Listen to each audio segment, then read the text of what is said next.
എൻ്റെ പ്രിയപ്പെട്ടവർ, എപ്പോഴും പ്രധാനപ്പെട്ട അറിയിപ്പുകൾ. ഒന്നാമത്തെ അറിയിപ്പെന്ന് പറയുന്നത് കൃപാസനത്തിലെ ഏറ്റവും വലിയ നേർച്ച ഉടമ്പടിയാണ്. ആ ഉടമ്പടിയിലുള്ള തിരികൾ, പച്ചയും നീലയും തിരികൾ, അത് ദൈവികമായ കൽപ്പിതമായിട്ട് പ്രാർത്ഥിച്ച് ദൈവം നമുക്ക് നൽകിയിട്ടുള്ള, പ്രാർത്ഥിച്ച് അനുഗ്രഹം പ്രാപിക്കാൻ വേണ്ടി ദൈവം നൽകിയ ഉടമ്പടി വിധി പ്രകാരമുള്ള തിരികളാണ്. അത് അങ്ങനെ ഉടമ്പടി തിരിയാണെന്ന രീതിയിൽ ആൾക്കാരെ തെറ്റിദ്ധരിപ്പിച്ചുകൊണ്ട് പച്ച നീലൻ തിരികൾ ആൾക്കാർ ചന്തയിൽ പുറത്ത് കൊണ്ടുവന്ന് കൊടുക്കുന്നുണ്ട്. എന്നിട്ട് അച്ഛൻ വെഞ്ചരിച്ചതാണെന്ന് പറയുന്നുണ്ട്. അതൊന്നും അച്ഛൻ വെഞ്ചരിച്ചതല്ല, അതവരുടെ കള്ളത്തരമാണ്. അവർ ഒരു വിശുദ്ധി ഇല്ലാതെ സംസാരിക്കുന്ന പോലെ ഞാൻ കേട്ടിട്ടുണ്ട്. ഇവിടെ ചില സമയത്തൊക്കെ അവർ തമ്മിൽ തന്നെ വഴക്കുകളൊക്കെ ഉണ്ടാക്കുമ്പോൾ നമ്മുടെ തീർത്ഥാടന കേന്ദ്രത്തിനും അമ്മ മാതാവ് പ്രത്യക്ഷപ്പെട്ട് ദൈവികമായ സന്നിധാനത്തിൻ്റെ ഒരു വിശുദ്ധി സൂക്ഷിക്കാതെയൊക്കെ സംസാരിക്കുന്നുണ്ട്. അപ്പോൾ അത് ഭയങ്കര ബുദ്ധിമുട്ടായിട്ടുള്ള കാര്യം, പ്രാർത്ഥിക്കേണ്ട ഒരു വിഷയമാണത്. അതേസമയം നമ്മൾ ശ്രദ്ധിക്കേണ്ട വേറൊരു കാര്യം വെച്ചാൽ, ഇപ്പോൾ പോലീസ് തന്നെ ഇതിനകത്ത് ഇടപെട്ടിട്ടുണ്ട്. പോലീസ് പറഞ്ഞിരിക്കുന്നത് ഇവിടെ ഇത്രയും തിരികളിങ്ങനെ ആളിക്കത്തിക്കുമ്പോൾ ഈ ചൂട് കാലത്ത് തീപിടുത്തം ഉണ്ടായാൽ അച്ഛൻ സമാധാനം പറയുമെന്നാണ് പറഞ്ഞിരിക്കുന്നത്. അപ്പോൾ അതുകൊണ്ട് പോലീസിൻ്റെ നിർദ്ദേശപ്രകാരം നമ്മൾ ഈ തിരികത്തിക്കാൻ അനുവാദമില്ലാർക്കും. 15, അതായത് 50 മീറ്റർ ചുറ്റളവിൽ, കൃപാസനത്തിൻ്റെ 50 മീറ്റർ ചുറ്റളവിൽ തിരികത്തിക്കാൻ അവകാശമില്ല. അതായത് തിരികത്തിക്കാൻ പാടില്ല. അത് ഈ ഫയറിൻ്റെ വിഷയമാണത്. കയറി പിടിച്ചു കഴിഞ്ഞാൽ പിന്നെ മൊത്തം കത്തും. ഈ സമയത്ത് പിന്നെ എന്തെങ്കിലുമൊക്കെ സംഭവിച്ചു കഴിഞ്ഞിട്ട് പിന്നെ നമ്മൾ അച്ഛനെ കുറ്റം പറഞ്ഞൊരു കാര്യമില്ല. അപ്പം അതുകൊണ്ട് പോലീസ് തന്നെ ഇപ്പം തിരികത്തിക്കൽ നിരോധിച്ചിരിക്കുകയാണ്. അതുകൊണ്ട് ആരും തിരികത്തിക്കാൻ നിൽക്കരുത്. തിരികത്തിക്കാൻ വേണ്ടി ആരും തിരി വാങ്ങിക്കുകയും ചെയ്യരുത്. കാര്യം കത്തിക്കാൻ പറ്റത്തില്ല ഇവിടെ. ചിലർ പറയും തിരി കൊണ്ടുവന്ന് വെച്ചാൽ മതി, അവിടെ അങ്ങ് വെക്കാൻ പാടില്ല. അങ്ങനെ അനുവദിച്ചിട്ടില്ല ഇവിടെ. തിരി വെക്കാൻ പോലും അനുവദിച്ചിട്ടില്ല. ഉടമ്പടിക്ക് മാത്രമേ തിരിയുള്ളൂ. അത് ഓഫീസിൽ നിന്ന് ലഭിക്കും. അത് പ്രാർത്ഥിച്ച് വീട്ടിൽ കൊണ്ടുപോയിട്ടാണ് അത് കത്തിക്കേണ്ടത്. ഈ പ്രദേശത്തൊന്നും ചെയ്യാൻ പാടില്ല. പ്രത്യേകം ശ്രദ്ധിക്കണമെന്ന് ഓർപ്പിക്കുന്നതാണ്. അതുപോലെ തന്നെ ഇവിടെ പ്രാർത്ഥനയ്ക്ക് വരുന്നവർ വഴി പിടിച്ചു നിർത്തുക, അവരെ തിരി വാങ്ങിക്കാത്തൊരു അസഭ്യം പറയുക, അങ്ങനെ കുറേ കംപ്ലൈൻറ്റുകൾ പോലീസിൽ പോയിട്ടുണ്ട്. അപ്പോൾ അത് നമ്മുടെ ധ്യാനകേന്ദ്രത്തിൻ്റെ ഒരു വിശുദ്ധി നഷ്ടപ്പെടുന്ന രീതിയിലാണ് ചില ആൾക്കാർ പെരുമാറുന്നത്. അത് എപ്പോഴും ശ്രദ്ധിക്കണം. ഇത് അച്ഛൻ വെഞ്ചരിച്ചാണെന്ന് പറഞ്ഞാണ് അവരെ അതൊക്കെ ചെയ്യണത്. അതൊക്കെ തെറ്റായ കാര്യങ്ങളാണ്. അങ്ങനെ ഒന്നും അച്ഛൻ പറഞ്ഞിട്ടില്ല. അതുപോലെ തന്നെ കൃപാസനത്തിൻ്റെ പേരിൽ സാമ്പത്തികമായ കാര്യങ്ങൾ ചോദിക്കുകയോ കൊടുക്കുകയോ ചെയ്യുന്നതൊന്നും അച്ഛൻ അറിയാത്ത വിഷയങ്ങളാണ്. അങ്ങനെ കൃപാസനത്തിൻ്റെ വിഷയങ്ങളല്ല. അതൊക്കെ അവർക്ക് പൈസ ഉണ്ടാക്കാൻ വേണ്ടി അവർ ചെയ്യുന്ന രീതിയിലുള്ള ഈ ഓൺലൈൻ തട്ടിപ്പുകളാണ്. അതിൽ വീടരുതെന്ന് കൂടി പ്രത്യേകം ഓർപ്പിക്കുന്നതാണ്. മെയ് മാസം മാതാവിൻ്റെ മാസമാണ്. കൃപാസനത്തിൻ്റെ അനുഗ്രഹത്തിൻ്റെ 2 സീസണാണുള്ളത്. ഒന്ന് ഒക്ടോബർ മാസം ജോമാല റാലി, രണ്ടാമത്തെ മെയ് മാസം മാതാവിൻ്റെ വണക്കം ആൾക്കാർ ഏറ്റെടുത്ത് നടത്തുന്നതാണ്. വണക്കം ഏറ്റെടുത്ത് നടത്താൻ ആഗ്രഹിക്കുന്ന ഒരു കൗണ്ടറിൽ നിന്ന് വണക്കത്തിൻ്റെ ചീട്ടുകൾ ലഭിക്കുന്നതാണ്. നിങ്ങളുടെ നിയോഗം അവിടെ എഴുതി കൊടുത്താൽ മതിയാകും. മൂന്നാമത്തെ അറിയിപ്പ്, വളരെ കൃത്യമായ രീതിയിൽ ഭംഗിയായിട്ട് ദൈവപരിപാലനയോടുകൂടി ശുശ്രൂഷ ചെയ്യുന്ന 6 സിസ്റ്റേഴ്സ് നമുക്കുണ്ട്. അതിൽ 1-2 പേര് ഇപ്പോഴേ അവിടെ ശുശ്രൂഷ പൂർത്തിയായപ്പോൾ അവർ തിരിച്ചു പോവുകയാണ്. അപ്പോൾ ആ ഇടത്തിലേക്ക് ബഹുമാനപ്പെട്ട സിസ്റ്റേഴ്സിന് വരാവുന്നതാണ്. ആർക്കെങ്കിലും കൃപാസനത്തിൽ 1 വർഷം പ്രേക്ഷിത വേല ചെയ്യണമെന്ന് ആഗ്രഹിക്കുന്ന ബഹുമാനപ്പെട്ട സിസ്റ്റേഴ്സിന് സഭയുടെ അനുഭവത്തോട് വരാവുന്നതാണ്. അവരുടെ പ്രൊവിൻഷ്യൻ്റെ കത്തോടു കൂടി കൃപാസനത്തിൽ വന്ന് 1 കൊല്ലം അവർ താമസിക്കാനുള്ള ഇടമുണ്ട്. മഠം പോലെയുള്ള ദൈവാരാധനയുടെ സ്ഥലമാണ്. അവർക്കവിടെ പ്രാർത്ഥിക്കാൻ കഴിയും. അവരുടെ ഇവിടുത്തെ ശുശ്രൂഷ കഴിഞ്ഞിട്ട് അവർക്ക് മഠത്തിലൊക്കെ പിന്തിരിഞ്ഞ് അവിടെ പ്രാർത്ഥിക്കാനും അവരുടെ സമർപ്പണ ജീവിതം കേടില്ലാതെ കണ്ടിന്യൂ ചെയ്യാനും കഴിയും. അപ്പോൾ അതുകൊണ്ട് ബഹുമാന സിസ്റ്റേഴ്സിന് പ്രത്യേക സ്വാഗതം കൃപാസനത്തിൽ ശുശ്രൂഷ ചെയ്യുന്നതിന് വേണ്ടി. പിന്നെ കൃപാസനത്തിൽ ഫ്രീ ആയിട്ട് സേവനം ചെയ്യുന്ന ഒത്തിരി നേഴ്സുമാരും മറ്റവർക്കുണ്ട്. അതായത് അവർ പത്രം മടക്കുകയും തിരി പൊതുകയും ഇങ്ങനെ കുറേ കാര്യങ്ങൾ ചെയ്യും. അപ്പോൾ അവർ 2 മാസമൊക്കെ ചിലപ്പോൾ ചെയ്യും, ചിലപ്പോൾ 3 മാസം ചെയ്യും. അങ്ങനെ ചെയ്യുന്നവർക്കും അതുപോലെ തന്നെ കൃപാസനത്തിൽ വന്ന് ജോലി ചെയ്യുന്നതിനുള്ള അത് മാനേജറുമായിട്ട് കണ്ടാൽ മതി. അതിനവർക്ക് സൗകര്യപ്പെടുത്തി തരുന്നതായിരിക്കും. കുറേ ചെറുപ്പക്കാർ വരുന്നുണ്ട്. അപ്പോൾ അവർ ചിലപ്പോൾ യൂറോപ്പിലൊക്കെ പോകാൻ വേണ്ടി നിൽക്കുന്ന ഒരു സമയമാകും. അപ്പോൾ അവരുടെ പ്ലെയിൻ ടിക്കറ്റ് ആകുന്നവരെ ആ ടൈം വരെ അവർ കൃപാസനത്തിൽ മാതാവിന് ശുശ്രൂഷ ചെയ്യുന്ന ഒത്തിരി പേരുണ്ട്. അതിലേക്ക് ആ കൂട്ടായ്മയിലേക്ക് നിങ്ങൾക്ക് സ്വാഗതം. മാനേജറുമായിട്ട് കോൺടാക്റ്റ് ചെയ്യുക.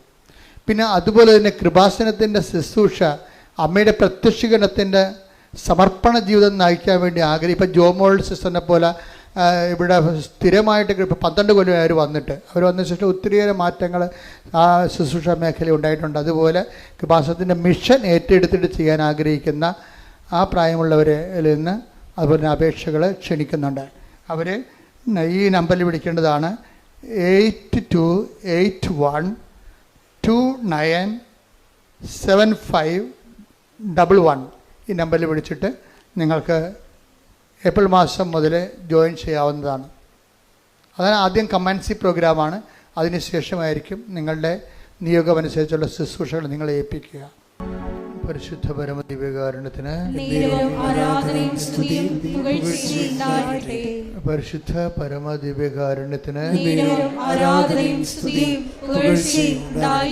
പരിശുദ്ധ പരമ ദിവ്യകാരുണ്യത്തിന് എല്ലാവരും ഭക്തിയോടെ പ്രാർത്ഥന. വെള്ളത്തിൻ്റെ ഒരു ഒഴുക്കാണ്. വെള്ളത്തിൻ്റെ ഒഴുക്കിനുള്ള പ്രകൃതി നിയമം ഒഴുക്കിനെ തടയാതിരിക്കുക എന്നുള്ളതാണ്.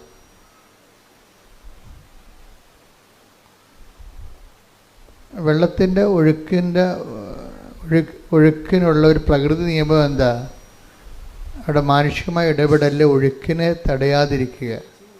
ഇപ്പം മദ്രാസിലൊക്കെ വെള്ളപ്പൊക്കം വന്നപ്പോൾ അതിൻ്റെ പഴയ മദ്രാസ് പട്ടണത്തിൻ്റെ പഴയ ബ്ലൂ പ്രിൻറ്റിൽ ഒത്തിരിയേറെ അരുവികളും പുഴകളും ഒഴുകിക്കൊണ്ടിരുന്ന സ്ഥലമാണ്. പിന്നീട്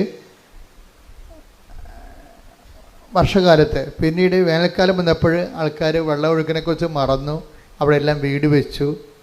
പിന്നീട് മഴ വന്നപ്പോൾ സ്വാഭാവികമായിട്ട് വെള്ളം ഒഴുകണ സ്ഥലത്ത് കൂടി വെള്ളം ഒഴുകിപ്പോയപ്പോൾ തടസ്സമുള്ളത് കൊണ്ട് വെള്ളപ്പൊക്കം ഉണ്ടായി. അതാണ്ട് ഇതുപോലെ തന്നെ ഉടമ്പടിക്കൊരു സ്വാഭാവികമായ ഒഴുക്കുണ്ട്.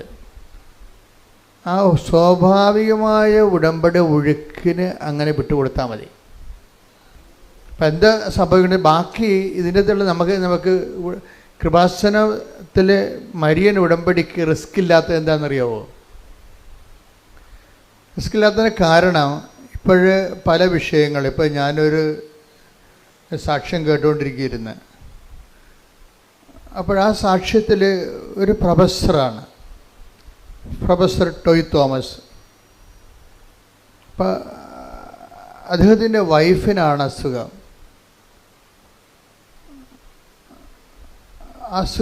ക്യാൻസറാണ്.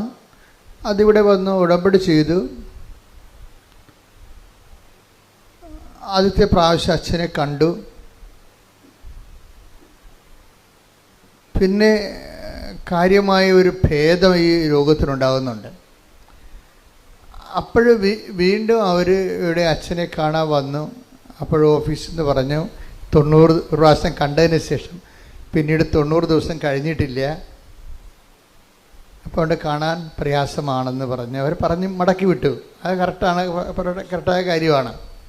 ഒരു പ്രാവശ്യം കണ്ടു കഴിഞ്ഞാൽ പിന്നീട് കാണണമെങ്കിൽ ഉടമ്പടി എന്ന് പറയണത് അച്ഛനെ കാണുന്നതല്ല പ്രശ്നം, അവൻ പറയണത് പോലെ ചെയ്ത് ജീവിക്കുന്ന വിഷയമാണ്. അവിടെ അച്ഛനെ കാണുന്നൊരു വിഷയം അവിടെ ഇതിൻ്റെ ഇല്ല. പിന്നെ എമർജൻസി ചില കാര്യങ്ങൾ നമ്മൾ കാണുന്നതേ ഉള്ളൂ. ഉടമ്പടിയുടെ ഒഴുക്കെന്ന് പറയണത് അവൻ പറയണത് പോലെ ദൈവസ്നേഹത്തോടെ ചെയ്യുന്ന കാര്യങ്ങൾ ദൈവസ്നേഹത്തോടെ ചെയ്യണമെന്നേ ഉള്ളൂ, ചെയ്ത് ജീവിക്കുക, അത്രേ ഉള്ളൂ. അല്ലാതെ എൻ്റെ സ്വാഭാവികമായ ഒഴുക്ക് അതാണ്. നമുക്ക് റിസ്ക് ഇല്ലെന്ന് ഞാൻ പറഞ്ഞതിൻ്റെ കാരണം,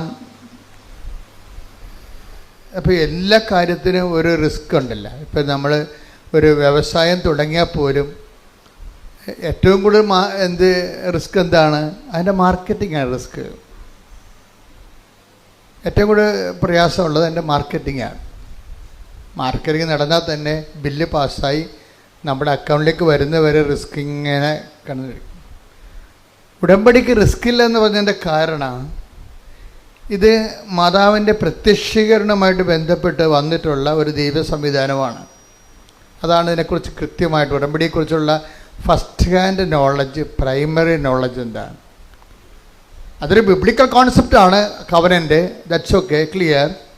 പക്ഷേ കൃപാസനത്തിൽ ഉടമ്പടി വന്നിരിക്കുന്നതിൻ്റെ കാരണം മാതാവിൻ്റെ സമയഘടികാരം നെഞ്ചിൽ ചാർത്തിക്കൊണ്ട് 2004 ഡിസംബർ 7 ദുരന്തമുണ്ടാകാൻ പോണ് പ്രാർത്ഥിക്കണമെന്ന് പറഞ്ഞ ദൈവത്തിൻ്റെ തിരുമനസ്സുണ്ട് പ്രാർത്ഥിക്കുക. അപ്പോൾ എന്ത് പ്രാർത്ഥിക്കണം, എങ്ങനെ പ്രാർത്ഥിക്കണം, അതിൻ്റെ ഉത്തരമാണ് ഉടമ്പടി എടുത്ത് പ്രാർത്ഥിക്കുക എന്നുള്ളത്. അതാണ് പ്രാർത്ഥന.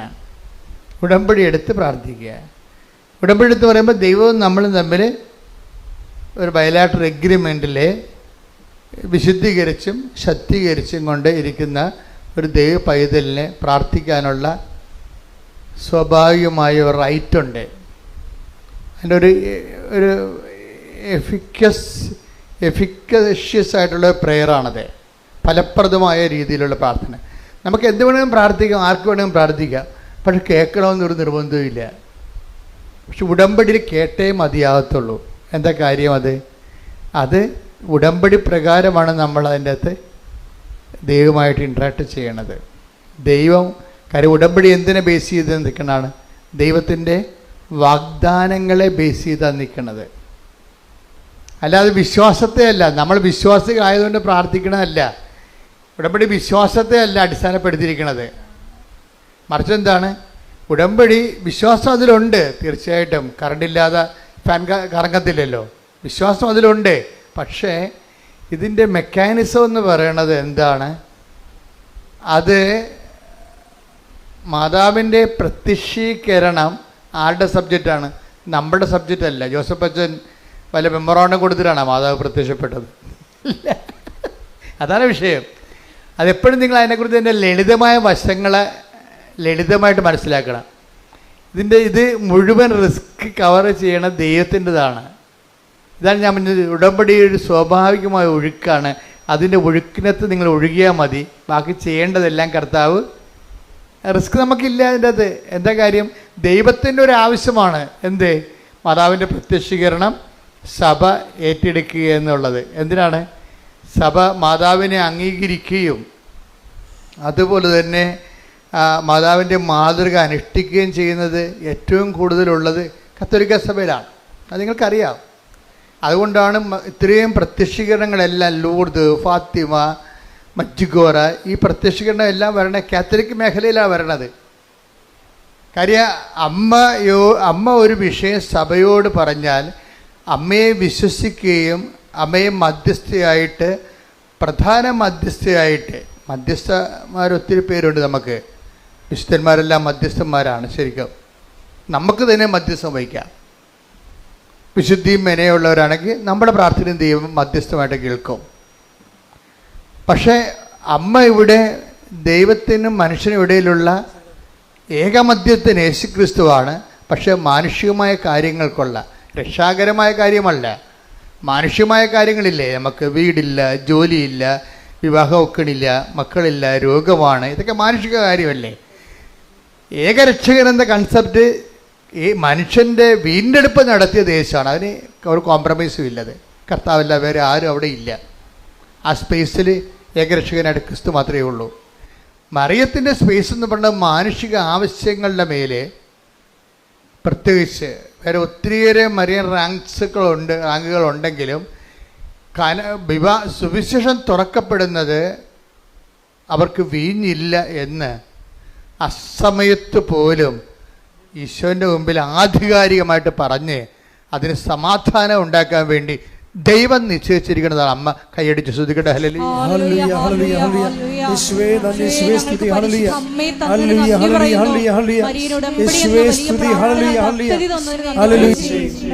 പരിശുദ്ധ പരമ ദിവ്യകാരുണ്യത്തിന്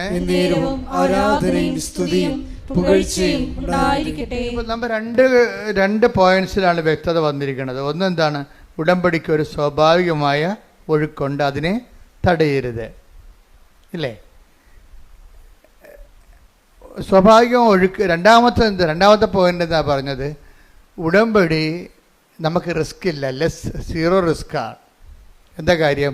അത് വൃത്തിയും മേനയുമായിട്ട് നമ്മൾ അവൻ പറയണ പോലെ ചെയ്ത് ജീവിച്ചാൽ അത് അത് അംഗീകരിക്കേണ്ടതും അതിന് ഉത്തരം നൽകേണ്ടതും ആരാണ്? ദൈവത്തിൻ്റെ ഒരു ആവശ്യമാണ് ഇവിടെ. കൃപാസനത്തിൽ ഉടമ്പടി എടുക്കുമ്പോൾ നമ്മുടെ ആവശ്യം മാത്രമല്ല, അമ്മയുടെ പ്രത്യക്ഷീകരണ സഭ ഏറ്റെടുക്കണമെങ്കിൽ എന്ത് ചെയ്യണം? അമ്മയുടെ പ്രത്യക്ഷീകരണം സ്ഥിരീകരിക്കുന്ന അടയാളങ്ങൾ ഉണ്ടാകണം. അടയാളങ്ങൾ ഉണ്ടാകണമെങ്കിൽ എന്ത് ചെയ്യണം? അടയാളം ഉണ്ടാക്കുന്ന വിധത്തിലുള്ള രീതിയിലുള്ള സത്യസന്ധമായ ആധ്യാത്മിക ജീവിതം ഉണ്ടാകണം. സത്യസന്ധമായ ആധ്യാത്മിക ജീവിതവും പ്രാർത്ഥനാ ജീവിതവും രണ്ടും രണ്ടാണ്. നമ്മൾ ആധ്യാത്മിക ജീവിതത്തിന് പറയണത്, പ്രാർത്ഥനാ ജീവിതത്തിനാണ് നമ്മൾ ആധ്യാത്മിക ജീവിതം എന്ന് പറയണത്. പറഞ്ഞ മനസ്സിലായില്ലേ? പ്രാർത്ഥനാ ജീവിതം ആധ്യാത്മിക ജീവിതം ആകണമെന്ന് ഒരു നിർബന്ധവുമില്ല. സത്യസന്ധമായ ആധ്യാത്മിക ജീവിതം ശരിക്കും പറഞ്ഞാൽ പ്രാർത്ഥനാ ജീവിതവുമായിട്ട് വ്യത്യാസമുണ്ട്. പ്രാർത്ഥനാ ജീവിതം മോശമാണെന്നല്ല പറഞ്ഞത്. സത്യസന്ധമായ ആധ്യാത്മിക ജീവിതം പ്രാർത്ഥനാ ജീവിതമാകണമെന്ന് നിർബന്ധമില്ല. എന്നുവെച്ചാൽ എല്ലാ പ്രാർത്ഥനാ ജീവിതവും ആധ്യാത്മിക ജീവിതമല്ല. അതറിയണമെന്നുണ്ടെങ്കിലേ നിങ്ങൾ 1 തിമോത്തി 4:8 എടുത്തേ. ശാരീരികമായ പരിശീലനം കൊണ്ട് ശാരീരികമായ പരിശീലനം കൊണ്ട് കുറച്ച് പ്രയോജനമുണ്ട്. എന്നാൽ ആത്മീയത എല്ലാവിധത്തിലും വിലയുള്ളതാണ്. എന്തുകൊണ്ടെന്നാൽ അത് ഈ ജീവിതത്തെയും വരാനിരിക്കുന്ന ജീവിതത്തെയും സംബന്ധിക്കുന്ന വാഗ്ദാനങ്ങൾ ഉൾക്കൊള്ളുന്നു. അപ്പോൾ വാഗ്ദാനങ്ങളിലെ ഈ ജീവിത ആധ്യാത്മികതയിൽ 2 ഘടകങ്ങളുണ്ട്. ഒന്നെന്താണ്? ഈ ജീവിതത്തെ അത് അഡ്രസ്സ് ചെയ്യുന്നുണ്ട്. ഈ ജീവിതത്തെ മാറ്റി നിർത്തിക്കൊണ്ട് തൂണുമേ സൈബന്മാരുണ്ടാക്കുന്ന പരിപാടിയില്ല. ഇപ്പം ചില ആൾക്കാർ സമൂഹത്തിൽ നിന്ന് പൂർണ്ണമായിട്ട് വിട്ടുമാറിയിട്ട് ജീവിതത്തിൻ്റെ മുഴുവനും ആഗ്രഹങ്ങൾ ബലി ചെയ്തുകൊണ്ട് സമൂഹത്തിൽ തന്നെ സ്വയം ഡിപ്രൈവ്ഡായിട്ട് വേറെ ഒരു ലോകത്ത് സ്വന്തം ഈശ്വരാനുഭവത്തിലേക്ക് പോകുന്ന അങ്ങനെ ഒരു സംഭവം ബൈബിളിലില്ല. ശാരീരികമായി ഇപ്പോൾ യോഗ പോലെയുള്ള ശാരീരികമായ അഭ്യാസങ്ങളും ആധ്യാത്മികമായിട്ട് ബൈബിൾ കാണുന്നില്ല. അതാണ് അങ്ങനെ എഴുതിയിരിക്കുന്നത്. ഒന്ന് വായിച്ചേ. ശാരീരികമായ പരിശീലനം. ശാരീരികമായ പരിശീലനം അതൊക്കെ ഒരു ഫിസിക്കൽ എക്സർസൈസാണ്. It's okay. ഫിസിക്കൽ എക്സർസൈസും ആധ്യാത്മികതയും തമ്മിൽ യാതൊരു ബന്ധവുമില്ല. അതാ വിഷയം. ബൈബിൾ ആധ്യാത്മികതയാണ് ഞാൻ സംസാരിക്കുന്നത്. ഫിസിക്കൽ എക്സർസൈസ് അങ്ങനെ പലതരത്തിലുള്ള യോഗാസനങ്ങളുണ്ടാകും, അതുപോലെ. പക്ഷേ അതും ബൈബിളുമായിട്ട് ആധ്യാത്മികതയുമായിട്ട് ബന്ധമില്ല. ഒന്നിനു വായിച്ച ഭാഗം. ശാരീരികമായ പരിശീലനം കൊണ്ട് കുറച്ച് പ്രയോജനമുണ്ട്. അതെ. എന്നാൽ ആത്മീയത എല്ലാവിധത്തിലും വിലയുള്ളതാണ്. എന്തുകൊണ്ടെന്നാൽ അത് ഈ ജീവിതത്തെയും വരാനിരിക്കുന്ന ജീവിതത്തെയും സംബന്ധിക്കുന്ന വാഗ്ദാനങ്ങൾ ഉൾക്കൊള്ളുന്നു. ഇതിനാണ് ഉടമ്പടി എന്ന് പറയണത്. ഉടമ്പടിയുടെ ബേസ്മെന്റ് എന്താണ്? വാഗ്ദാനമല്ലേ. ഉടമ്പടിയുടെ ബേസ്മെന്റ് എന്താണ്? വാഗ്ദാനമാണ്. ഉടമ്പടി എന്തിനാണ് ആശ്രയിച്ചിരിക്കുന്നത്?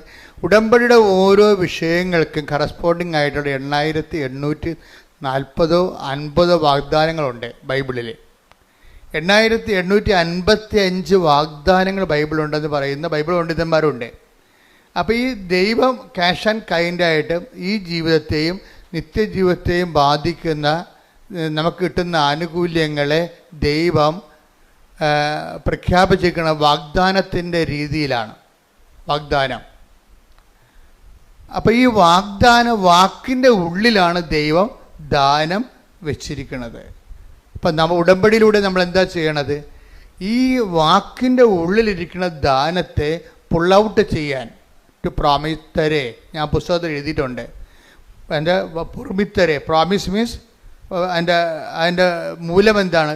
ലാറ്റിനാണ്. പ്രോമിസ് എന്നുള്ള ലത്തീൻ ഇംഗ്ലീഷ് വാക്കിൻ്റെ മൂലം, അതിൻ്റെ റൂട്ട് എന്ന് പറഞ്ഞാൽ ലത്തീൻ വാക്ക് പ്രൊമിത്തരെ. പ്രൊമിത്തരയുടെ റൂട്ട് മീനിങ് ആണ് ടു പുൾ ഔട്ട്, വലിച്ചു പുറത്തെടുക്കണമെങ്കിൽ എന്ത് ചെയ്യണം? ബലം ഉണ്ടാകണം. എന്ത് ബലമാണ്? ജിംനാസ്റ്റിക് ബലമല്ല, ആത്മീയ ബലമുണ്ടാകണം. ദൈവത്തിൻ്റെ വാഗ്ദാനങ്ങൾ പ്രാപിക്കാൻ വേണ്ടി നമുക്ക് ശാസ്ത്രീയമായിട്ട് എന്താ ഉണ്ടാകേണ്ടത്? ആത്മീയ ബലമാണ് ഉണ്ടാകേണ്ടത്. ദൈവത്തിൻ്റെ വാഗ്ദാനം പ്രാപിക്കാൻ വേണ്ടി അതുകൊണ്ടാണ് പൗലോസ് പറയണത് ശാരീരിക അതുകൊണ്ട് കുറച്ച് പ്രയോജനമൊക്കെ ഉണ്ടെന്ന്. ഒരു ഡിസിപ്ലിൻ കിട്ടുമായിരിക്കും, പക്ഷേ ലക്ഷ്യം സാധിക്കുക. അത് മാർഗമല്ലേ? അതൊക്കെ മാർഗമാണ്. ലക്ഷ്യം എന്താണ്? ലക്ഷ്യം സാധിക്കുന്നത് എന്ത് വേണം? ആധ്യാത്മികത എല്ലാത്തിലും പ്രധാനപ്പെട്ടതാണ്. അതെന്താണ്? അത് ഈ ജീവിതത്തിൻ്റെയും വരാൻ പോകുന്ന ജീവിതത്തിൻ്റെയും വാഗ്ദാനങ്ങളെയാണ് അടിസ്ഥാനപ്പെടുത്തുന്നത്. വാഗ്ദാനം എത്രയാണ്? 8850 വാഗ്ദാനങ്ങൾ അല്ലെങ്കിൽ 55 വാഗ്ദാനങ്ങൾ. അതിലെന്തെല്ലാം ഉണ്ട്? ഈ ജീവിതമുണ്ട്, പിന്നെ വരാനിരിക്കുന്ന ജീവിതമുണ്ട്. ഇപ്പം ഈ വരാനിരിക്കുന്ന ജീവിതത്തെയാണ് ഉടമ്പടി കാർക്കശ്യമായിട്ട്, ഇപ്പം ചിലർ പണ്ട് ഞാൻ പറഞ്ഞിട്ടുണ്ടായി, അതായത് ഉടമ്പടി എന്ന് പറയുന്നത് നിത്യതയിലേക്കുള്ള എക്സ്പ്രസ് ഹൈവേ ആണെന്ന് പറഞ്ഞു. പ്രൊഫസർ ടോയ് തോമസ് ഇത് റീകോട്ട് ചെയ്യുന്നുണ്ട്. എന്താണ്? അച്ഛൻ പറഞ്ഞിട്ടുണ്ട് ഉടമ്പടി എന്ന് പറയുന്നത് നിത്യതയിലേക്കുള്ള എക്സ്പ്രസ് ഹൈവേ ആണെന്ന്. എന്താ കാര്യം? ഉടമ്പടിയിൽ അവൻ പറയണത് പോലെ ചൊല്ലുകയല്ല, പിന്നെ എന്താണ്? ചെയ്യുകയാണ്. ഇപ്പം നിത്യത എന്ന് പറയുന്ന വിഷയത്തിൽ ചെയ്യുക എന്നുള്ള കോൺസെപ്റ്റും ആയിട്ട് ലിങ്ക് ചെയ്തിരിക്കുകയാണ്. നിത്യത നമ്മൾ ചെല്ലുന്നതിലല്ല ഇരിക്കുന്നത്, പിന്നെ എന്തിലാണ്? ചെയ്യുന്നതിലാണ് ഇരിക്കുന്നത്. മത്തായി ശ്രീകാട് സുവിശേഷം 25:34. അനന്തരം രാജാവ് തന്റെ വലതുഭാഗത്തുള്ളവരോട്, ഈശോ വീണ്ടും വിജയശ്രീ ലാളിതനായി യുഗാന്ത്യത്തിലെ യുഗങ്ങളുടെ രാജാവായി എഴുന്നള്ളുന്നതിനെ കുറിച്ച് പറയുന്നതാണ്. കർത്താവിന്റെ രണ്ടാം വരവിനെ കുറിച്ച് പറയുന്നതാണ്. എന്താണ്? അനന്തരം രാജാവ് തന്റെ വലതുഭാഗത്തുള്ളവരോട് അരുൾ ചെയ്തു, എന്റെ പിതാവിനാൽ അനുഗ്രഹിക്കപ്പെട്ടവരെ വരുവിൻ. ലോകസ്ഥാപനം മുതൽ നിങ്ങൾക്കായി സജ്ജമാക്കിയിരിക്കുന്ന രാജ്യം അവകാശപ്പെടുത്തുവിൻ. ഈ രാജ്യം അവകാശപ്പെടുമ്പോഴാണ് രക്ഷിക്കപ്പെടുന്നത്. അല്ലാതെ വെള്ളം കോരി ഏതെങ്കിലും തൊടി പോയി മുങ്ങിയാൽ പൊങ്ങി വരുമ്പോൾ രക്ഷിക്കപ്പെടത്തില്ല. അതെപ്പോഴും നമ്മൾ അറിയണം, വൃത്തിമേനയായിട്ട് ബൈബിൾ അറിയണം, അല്ലെങ്കിൽ അബദ്ധത്തിൽ പോയി ചാടും. ഏതെങ്കിലും വെള്ളത്തിൽ പോയി മുങ്ങിയാച്ചും പൊങ്ങി വരുമ്പോൾ രക്ഷിക്കപ്പെടത്തില്ല. രക്ഷിക്കപ്പെടണമെന്നുണ്ടെങ്കിൽ അവസാന നിമിഷങ്ങളിൽ ആ രാജ്യം കൈവശമാക്കണം. ഇതെല്ലാം ബാക്കിയുള്ള എല്ലാ സംരംഭങ്ങളും ഒരു മാർഗ്ഗങ്ങളാണ്. ലക്ഷ്യം സാധിക്കണമെങ്കിൽ തന്നെ ലക്ഷ്യം സാധിച്ചൊന്ന് നമ്മൾ പഠിക്കാൻ തുടങ്ങിയിട്ടില്ല, അതുകൊണ്ട് തന്നെ സർട്ടിഫിക്കറ്റ് കിട്ടിയുള്ള അവസ്ഥ അതെന്ത് കള്ള സർട്ടിഫിക്കറ്റ് ആയിരിക്കും. നമ്മൾ പഠിക്കാൻ തുടങ്ങിയിട്ടില്ല, നമ്മൾ 10ാം ക്ലാസ് ചേർന്നിട്ടേ ഉള്ളൂ. അപ്പം തന്നെ 10ാം ക്ലാസ്സിന് സർട്ടിഫിക്കറ്റ് കിട്ടിക്കണേ രക്ഷിക്കപ്പെട്ടെന്ന് പറയും. അത് കള്ള സർട്ടിഫിക്കറ്റ് അല്ലേ അത്? അപ്പോൾ അത് അനന്തരൻ രാജാവ്, ഇതിനെക്കുറിച്ചൊക്കെ ബുദ്ധി ഉണ്ടാകണം, ഇതൊക്കെ മനസ്സിലാക്കാനുള്ള കഴിവുണ്ടാകണം. എന്താ ഒന്നിനു വായിച്ചേ? അനന്തരൻ രാജാവ് തന്റെ വലതുഭാഗത്തുള്ളവരോട് അരുൾ ചെയ്യും, എന്റെ പിതാവിനാൽ അനുഗ്രഹിക്കപ്പെട്ടവരെ വരുവിൻ. ലോകസ്ഥാപനം മുതൽ നിങ്ങൾക്കായി സജ്ജമാക്കിയിരിക്കുന്ന രാജ്യം അവകാശപ്പെടുത്തുവിൻ. ഈ രാജ്യം അവകാശപ്പെടുത്തും. കർത്താവിന്റെ കൂടെ നിത്യതയോളം ജീവിക്കാനുള്ള വാഴുവിനുള്ള അവകാശം പ്രാപിച്ചു കഴിയുമ്പോഴാണ്, രാജ്യം അവകാശപ്പെടുമ്പോഴാണ് ഒരു ആത്മാവ് രക്ഷിക്കപ്പെടുന്നത്. ശരിക്കും പറഞ്ഞു അതാണ് സഭയുടെ നിലപാട്, സത്യസന്ധമായ നിലപാട്. അച്ഛൻ പറഞ്ഞു വരുന്നതിൻ്റെ കാരണം എന്താ? ഇവിടെ അവസാനം ചോദിക്കണത് നിങ്ങൾ ചെയ്ത കാര്യങ്ങളാണ്, ചൊല്ലിയ കാര്യങ്ങളല്ല. ഉടമ്പടി വിജയിക്കണത് അതാണ്. അവസാനം കർത്താവ് നമ്മളോട് ചോദിക്കണത് എന്താണ്? നമ്മൾ ചെയ്ത കാര്യങ്ങളാണ്. ഞാൻ രോഗിയായിരുന്നു, നിങ്ങൾ എന്നെ സന്ദർശിച്ചു. ഞാൻ നഗ്നനായിരുന്നു, നിങ്ങൾ എന്നെ ഉടുപ്പിച്ചു. എനിക്ക് വിശന്ന് നിങ്ങളെനിക്ക് ഭക്ഷണം തന്നു.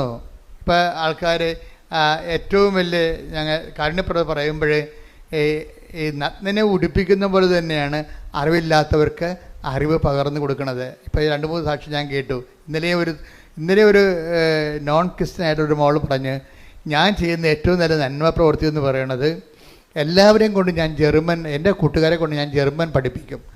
എന്നിട്ട് ഞാൻ അവർക്ക് ട്യൂഷൻ എടുക്കും. ഞാൻ തന്നെ അവർക്ക് ട്യൂഷൻ എടുക്കും. അതാണ് അറിവില്ലാത്തവരെ പഠിപ്പിക്കുകയാണ് സംഭവം. ഇപ്പോൾ ഓരോരുത്തർക്കും നമുക്ക് ചെയ്യാൻ പറ്റുന്നതാണ് ചെയ്യാൻ പറ്റുന്നത് എപ്പോഴും. അതായത് ഈ കാരുണ്യപ്രവർത്തികൾ 7 എന്നല്ല, 7 70,000 ഉണ്ട്. അവർക്ക് ചെയ്യാൻ പറ്റുന്നത് അവൾ ചെയ്തു. ആരാണ്? ഈശോ പറഞ്ഞത് എന്താണ്? ഇപ്പം ചെയ്യാൻ പറ്റുന്നതെല്ലാമാണ് ഉടമ്പടി ചെയ്യേണ്ടത്. ഇപ്പം യൂദാസ് പറഞ്ഞില്ലേ, വൈ ദിസ് വേസ്റ്റ് എന്ന് ചോദിച്ചില്ലേ? കർത്താവിൻ്റെ പാദാന്തികത്തിൽ ബെഥനിയിലെ മറിയം സുഗന്ധം പൂശിയപ്പോഴേ എന്താ പറഞ്ഞത്? Why this waste? എന്തിനാണ് ഈ ഇങ്ങനെ വേസ്റ്റ് ആക്കണ പണം? പാവത്തിന് കൊടുക്കാൻ പാടില്ല എന്ന് ചോദിക്കുമ്പോൾ കർത്താവിൻ്റെ ഉത്തരവ് എന്താണ്? അവൾക്ക് ചെയ്യാൻ. Take the word of God. മർക്കോസ് 14:8. ഇവൾക്ക് സാധിക്കുന്നത് ഇവൾ ചെയ്തു. എന്റെ സംസ്കാരത്തിന് വേണ്ടി അവൾ എന്റെ ശരീരം മുൻകൂട്ടി തൈലം പൂശുകയാണ് ചെയ്തത്. അപ്പൊ ഈശോ അഡ്മിറ്റ് ചെയ്തിരിക്കുന്നത് 7 കാരുണ്യ പ്രവൃത്തികളല്ല. എന്താണ്? ഓരോരുത്തർക്കും ഇവിടെ 700 കോടി മനുഷ്യരുണ്ടെങ്കിൽ 700 കോടി മനുഷ്യർക്കുള്ള 700 കോടി സാധ്യതകളുണ്ട്. നിങ്ങൾക്ക് ചെയ്യാം. ഇപ്പോൾ ആ മാളെന്ത് ചെയ്യുന്നതിനെ പറഞ്ഞ അശ്വതി എന്താ പറഞ്ഞത്? എനിക്ക് ജർമ്മൻ പഠിപ്പിക്കുന്നതാണ് എൻ്റെ ഒരു സാധ്യത. അതുകൊണ്ട് ഞാൻ എൻ്റെ കൂട്ടുകാരെ വിളിച്ചിരുത്തിയിട്ട് അവർക്ക് ജർമ്മൻ B1 പഠിപ്പിച്ചു കൊടുക്കും. ഇപ്പോൾ BT പാസ്സായതാണ്. അപ്പോൾ അതുകൊണ്ട് B1 പഠിപ്പിച്ചു കൊടുക്കും. ഉടമ്പടിയിൽ എന്തുമാത്രം നന്മ പ്രവർത്തികളാണ് നടക്കുന്നത്. കഴിഞ്ഞ ദിവസങ്ങളിലേ ജുബിൻ എന്നും പറഞ്ഞ ഒരു സാക്ഷിയുണ്ട്. എഞ്ചിനീയറിംഗ് സ്റ്റുഡൻ്റാണ്. 4 സപ്ലി ഉണ്ടായിരുന്നു കക്ഷിക്ക് ഉടമ്പടി എടുക്കുമ്പോൾ. അപ്പോൾ ഉടമ്പടി എടുത്തു കഴിഞ്ഞപ്പോൾ പുള്ളി അത് 7 സപ്ലി ആയിട്ട് കൂടി. അപ്പോൾ ജുബിൻ പറഞ്ഞേ അത് ഞാൻ മൈൻഡ് ചെയ്യില്ല. എന്താണ് ഇപ്പം മാതാവിൻ്റെ കൂടെ ഉണ്ടല്ലോ. അപ്പോൾ ഉടമ്പടി എടുക്കുമ്പോൾ ഒരാളിനുണ്ടാണ് ചിലപ്പോൾ ഫസ്റ്റിൽ വണ്ടി ഒന്ന് അല്പം പുറകോട്ട് പോകും. മനസ്സിലായില്ലേ? എപ്പോഴും ശ്രദ്ധിച്ചേക്കണം. പക്ഷെ അത് നല്ല ജ്ഞാനമുള്ളത് കാരണം ഇവന് നല്ലൊരു ജ്ഞാനമുണ്ട്. അവൻ്റെ പഠിപ്പിനത്തെ ജ്ഞാനമുണ്ട്. അതുകൊണ്ട് എനിക്ക് കുഴപ്പമില്ല. അമ്മ ഉണ്ടല്ലോ കൂടെ. ഇപ്പം സപ്ലി കൂടിയേ 3 സപ്ലി കൂടി. പരീക്ഷയുടെ അരിയർ വന്ന് കൊടിശിക വന്ന് തോറ്റു. 7 നേരത്തെ 4 തോറ്റുള്ളൂ. ഇപ്പോൾ 7 തോറ്റു. പക്ഷെ അതുകൊണ്ട് അവന് പ്രശ്നമില്ല. പല ആൾക്കാർക്കും പ്രശ്നം ഇതാണ്, അയ്യോ ഞാൻ ഉടമ്പടി എടുത്തല്ലോ എന്നിട്ടിപ്പോൾ മുമ്പത്തൊക്കെ കടമായല്ല, മുമ്പത്തൊക്കെ പ്രശ്നമായല്ല എന്നല്ല. അങ്ങനെയല്ല. ഉടമ്പടി എടുത്തപ്പോൾ എന്താ ഉള്ളത്? അവൻ പറഞ്ഞ കറക്റ്റാണ് കാര്യം. ഇപ്പോൾ ഈ അമ്മ എൻ്റെ കൂടെ ഉണ്ടല്ലോ ഒന്ന്. അപ്പം ദൈവം എപ്പോഴും ശ്രദ്ധിക്കേണ്ടത് ഉടമ്പടിയുടെ ബേസിക്കായിട്ടുള്ള സംഭവം എന്താണ്? പ്രസൻസ് തന്നെയാണ്. ഒരു സംശയമില്ല. ഉടമ്പടിയുടെ ബേസിക് ഇത് നമ്മൾ ഒറ്റയില്ല. കാര്യം മനുഷ്യൻ്റെ വിഷയം ആദ്യകാലം പോലെ അങ്ങനെയല്ലേ. ആദ്യകാലം പോലെ ഇപ്പം പുരുഷനെ സൃഷ്ടിച്ചപ്പോൾ ദൈവം എന്താ പറയണത്? മനുഷ്യന് ഏകനായിരിക്കണത് അതൊരു നല്ല കാര്യമല്ലേ. കാര്യം ചിലപ്പോൾ അവന് നിരാശ കൊണ്ട് തന്നെ ചിലപ്പോൾ ആത്മഹത്യ ചെയ്ത് വരും. കാര്യം മനുഷ്യൻ്റെ ഒരു വിഷയം മനുഷ്യൻ്റെ ഒരു ക്രീച്ചർ ലെവലിൽ അങ്ങനെ ഏകസ്ഥമായിട്ട് അങ്ങനെ തുടരാൻ പാടാണ്. അതിനെന്ത് ചെയ്യും? അതിന് മനുഷ്യൻ 2 കാര്യം ചെയ്യും. ചില ആൾക്കാർ ചേർന്ന ഇണയെ മനുഷ്യമായിട്ട് തന്നെ കണ്ടെത്തും. ഭൂരിപക്ഷം പേര് അങ്ങനെ ചെയ്യും. ഞങ്ങളെപ്പോഴുള്ളവർ ദൈവസേവ ശുശ്രൂഷയായിട്ട് ദൈവസാന്നിധ്യം കണ്ടെത്തും. പക്ഷെ നിങ്ങൾക്കറിയാം ഞങ്ങളെ ജയിക്കണ പാടിൽ നിങ്ങൾ ചിലപ്പോൾ തോറ്റുപോകണമെന്നല്ല ഞാൻ പറയണത്. അതായത് നിങ്ങളെ ഒരു ഇണയെ തിരഞ്ഞെടുത്തെന്ന് വിചാരിച്ചോ, ഈ ഇണയെ തിരഞ്ഞെടുത്തെന്ന് വിചാരിച്ചാലും ശരി, ഇണ ഉണ്ടെങ്കിലും ചില സമയത്ത് ഇണയില്ലാത്ത പോലെ നമുക്ക് ഫീൽ ചെയ്യും. ദൈവികതയിൽ അതില്ല. ഒരിക്കൽ തിരഞ്ഞെടുത്ത് കഴിഞ്ഞാൽ എന്നും കുന്നും നമുക്ക് ബോധം ഉണ്ടെങ്കിൽ നമുക്കിതിനെക്കുറിച്ച് സത്യസന്ധമായിട്ടാണ് നമ്മൾ ജീവിതം കമ്മിറ്റ് ചെയ്തിരിക്കണമെന്നുണ്ടെങ്കിൽ ഈ സാന്നിധ്യത്തിന് ഗ്യാരണ്ടീഡാണ്. പക്ഷെ വിവാഹത്തിലുള്ള സാന്നിധ്യം ഗ്യാരണ്ടീഡ് അല്ല ശരിക്കും പറഞ്ഞാൽ. അതുകൊണ്ട് നല്ല ശരിക്കും റിസ്ക് ഇല്ലെങ്കിൽ വിവാഹ ജീവിതം ആധ്യാത്മിക ജീവിതത്തേക്കാൾ പാടായിട്ട് വരും. ഇപ്പം ഇന്നലെ ഒരു ചേച്ചി എന്നോട് പറഞ്ഞ്, അച്ഛാ എൻ്റെ ജീവിത പങ്കാളി മറ്റു സ്ത്രീകളുമായിട്ട് ബന്ധമുണ്ട്, അവിശ്വസ്തതയാണെന്ന് പറഞ്ഞു. അതാണ് അവർ ഉദ്ദേശിക്കുന്നത്. ജീവിത പങ്കാളി കല്യാണം കഴിച്ചതാണ്. അപ്പോൾ എന്നാലും ആ ചേട്ടൻ മറ്റു സ്ത്രീകളുമായിട്ട് ബന്ധമുണ്ടെന്ന് പറഞ്ഞു. അപ്പോൾ ഞാൻ ചേച്ചിയോട് പറഞ്ഞ്, ചേച്ചിക്ക് എത്ര വയസ്സുണ്ടെന്ന് ചോദിച്ചു.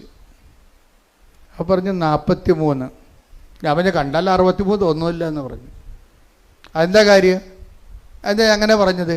അത് ശരിയാണ്. ഞാൻ പോയി ഒന്നുമില്ലെങ്കിൽ നിങ്ങൾ പോയി ഡൈയെങ്കിലും ചെയ്യാൻ പറഞ്ഞു. എന്ന് വെച്ചാൽ അവരൊരു അമ്മാമ പരുവത്തിലിരിക്കുകയും അവർക്ക് അതിൻ്റെ ആവശ്യമില്ലേ, മര്യാദയ്ക്ക് ജീവിക്കാവേ. നമ്മൾ ശ്രദ്ധിക്കണം അല്ലേ? നമ്മുടെ പുരുഷൻ അല്ലെങ്കിൽ നമ്മുടെ സ്ത്രീ മറ്റൊരു ജീവിത പങ്കാളി തേറിപ്പോകുന്നത് എന്തുകൊണ്ടാണ്? പോകാതിരിക്കാനുള്ള പ്രാഥമിക നടപടി ആരാ ചെയ്യേണ്ടത്? നമ്മളാ ചെയ്യേണ്ടത്. നിങ്ങളുടെ വീടിൻ്റെ വാതിക്കൽ താക്കോൽ പോയിട്ട് കൃപാസന വാതിക്കുമെന്ന് നോക്കിയാൽ താക്കോൽ കിട്ടുക. അതാണ് പ്രശ്നം. നിങ്ങൾ ചെയ്യാനുള്ള സംഭവം ഞാൻ ഉടനെ ചേച്ചിയോട് പച്ചമ നടത്തി പറഞ്ഞ്, എൻ്റെ സ്വഭാവം നിങ്ങൾക്ക് അറിയാവില്ല. അപ്പോൾ അവിടെ തന്നെ കാര്യങ്ങൾ പറയും. ദൈവികമായ കാര്യങ്ങളാണ് ദൈവികമായിട്ട് സംസാരിക്കും, മാനുഷികമായ കാര്യങ്ങളാണെങ്കിൽ മാനുഷികമായിട്ട് സംസാരിക്കും. ഇപ്പോൾ പണ്ട് ഞങ്ങൾ അപ്പോൾ ഉടനെ ചേച്ചി കാര്യം മനസ്സിലായി. നിങ്ങൾ ചില ചേച്ചിമാരുടെ ഒരു പ്രശ്നം വന്നത്, ഇനിയിപ്പോൾ എന്നാ നോക്കാനാണ്, കെട്ടി കഴിഞ്ഞത് പറയുകയും ചെയ്ത്, ഇനിയിപ്പോൾ ആരാ ബോധിപ്പിക്കാനാണ്? അപ്പോൾ ഇത്രയും നാൾ നിങ്ങൾ ബോധിപ്പിച്ചുകൊണ്ടിരിക്കുന്നത് കെട്ടാൻ പോണവനെ ബോധിപ്പിക്കാൻ പോകുകയല്ല ഞാൻ. പക്ഷേ ഇനിയാണ് ബോധിപ്പിക്കൽ കൂടുതൽ വേണ്ടി വരണത്. വിവാഹ ജീവിതത്തിലുള്ള റിസ്ക് അതാണ്. ഈ കെട്ടിയവളെയും കെട്ടിയവനെയും മരണം വരെ ബോധിപ്പിക്കേണ്ടി വരും. അതുകൊണ്ട് വൃത്തിമേനോട് ജീവിക്കണം, ബോഡി കറക്റ്റ് ചെയ്ത് ജീവിക്കണം, പിന്നെ അതുപോലെ തന്നെ ഈ വിവാഹ ബന്ധത്തിൽ തന്നെ ശാരീരിക ബന്ധമുണ്ട്. അതിൻ്റെ പ്രധാനപ്പെട്ട ഒരു ലക്ഷ്യം തന്നെ അതാണ്.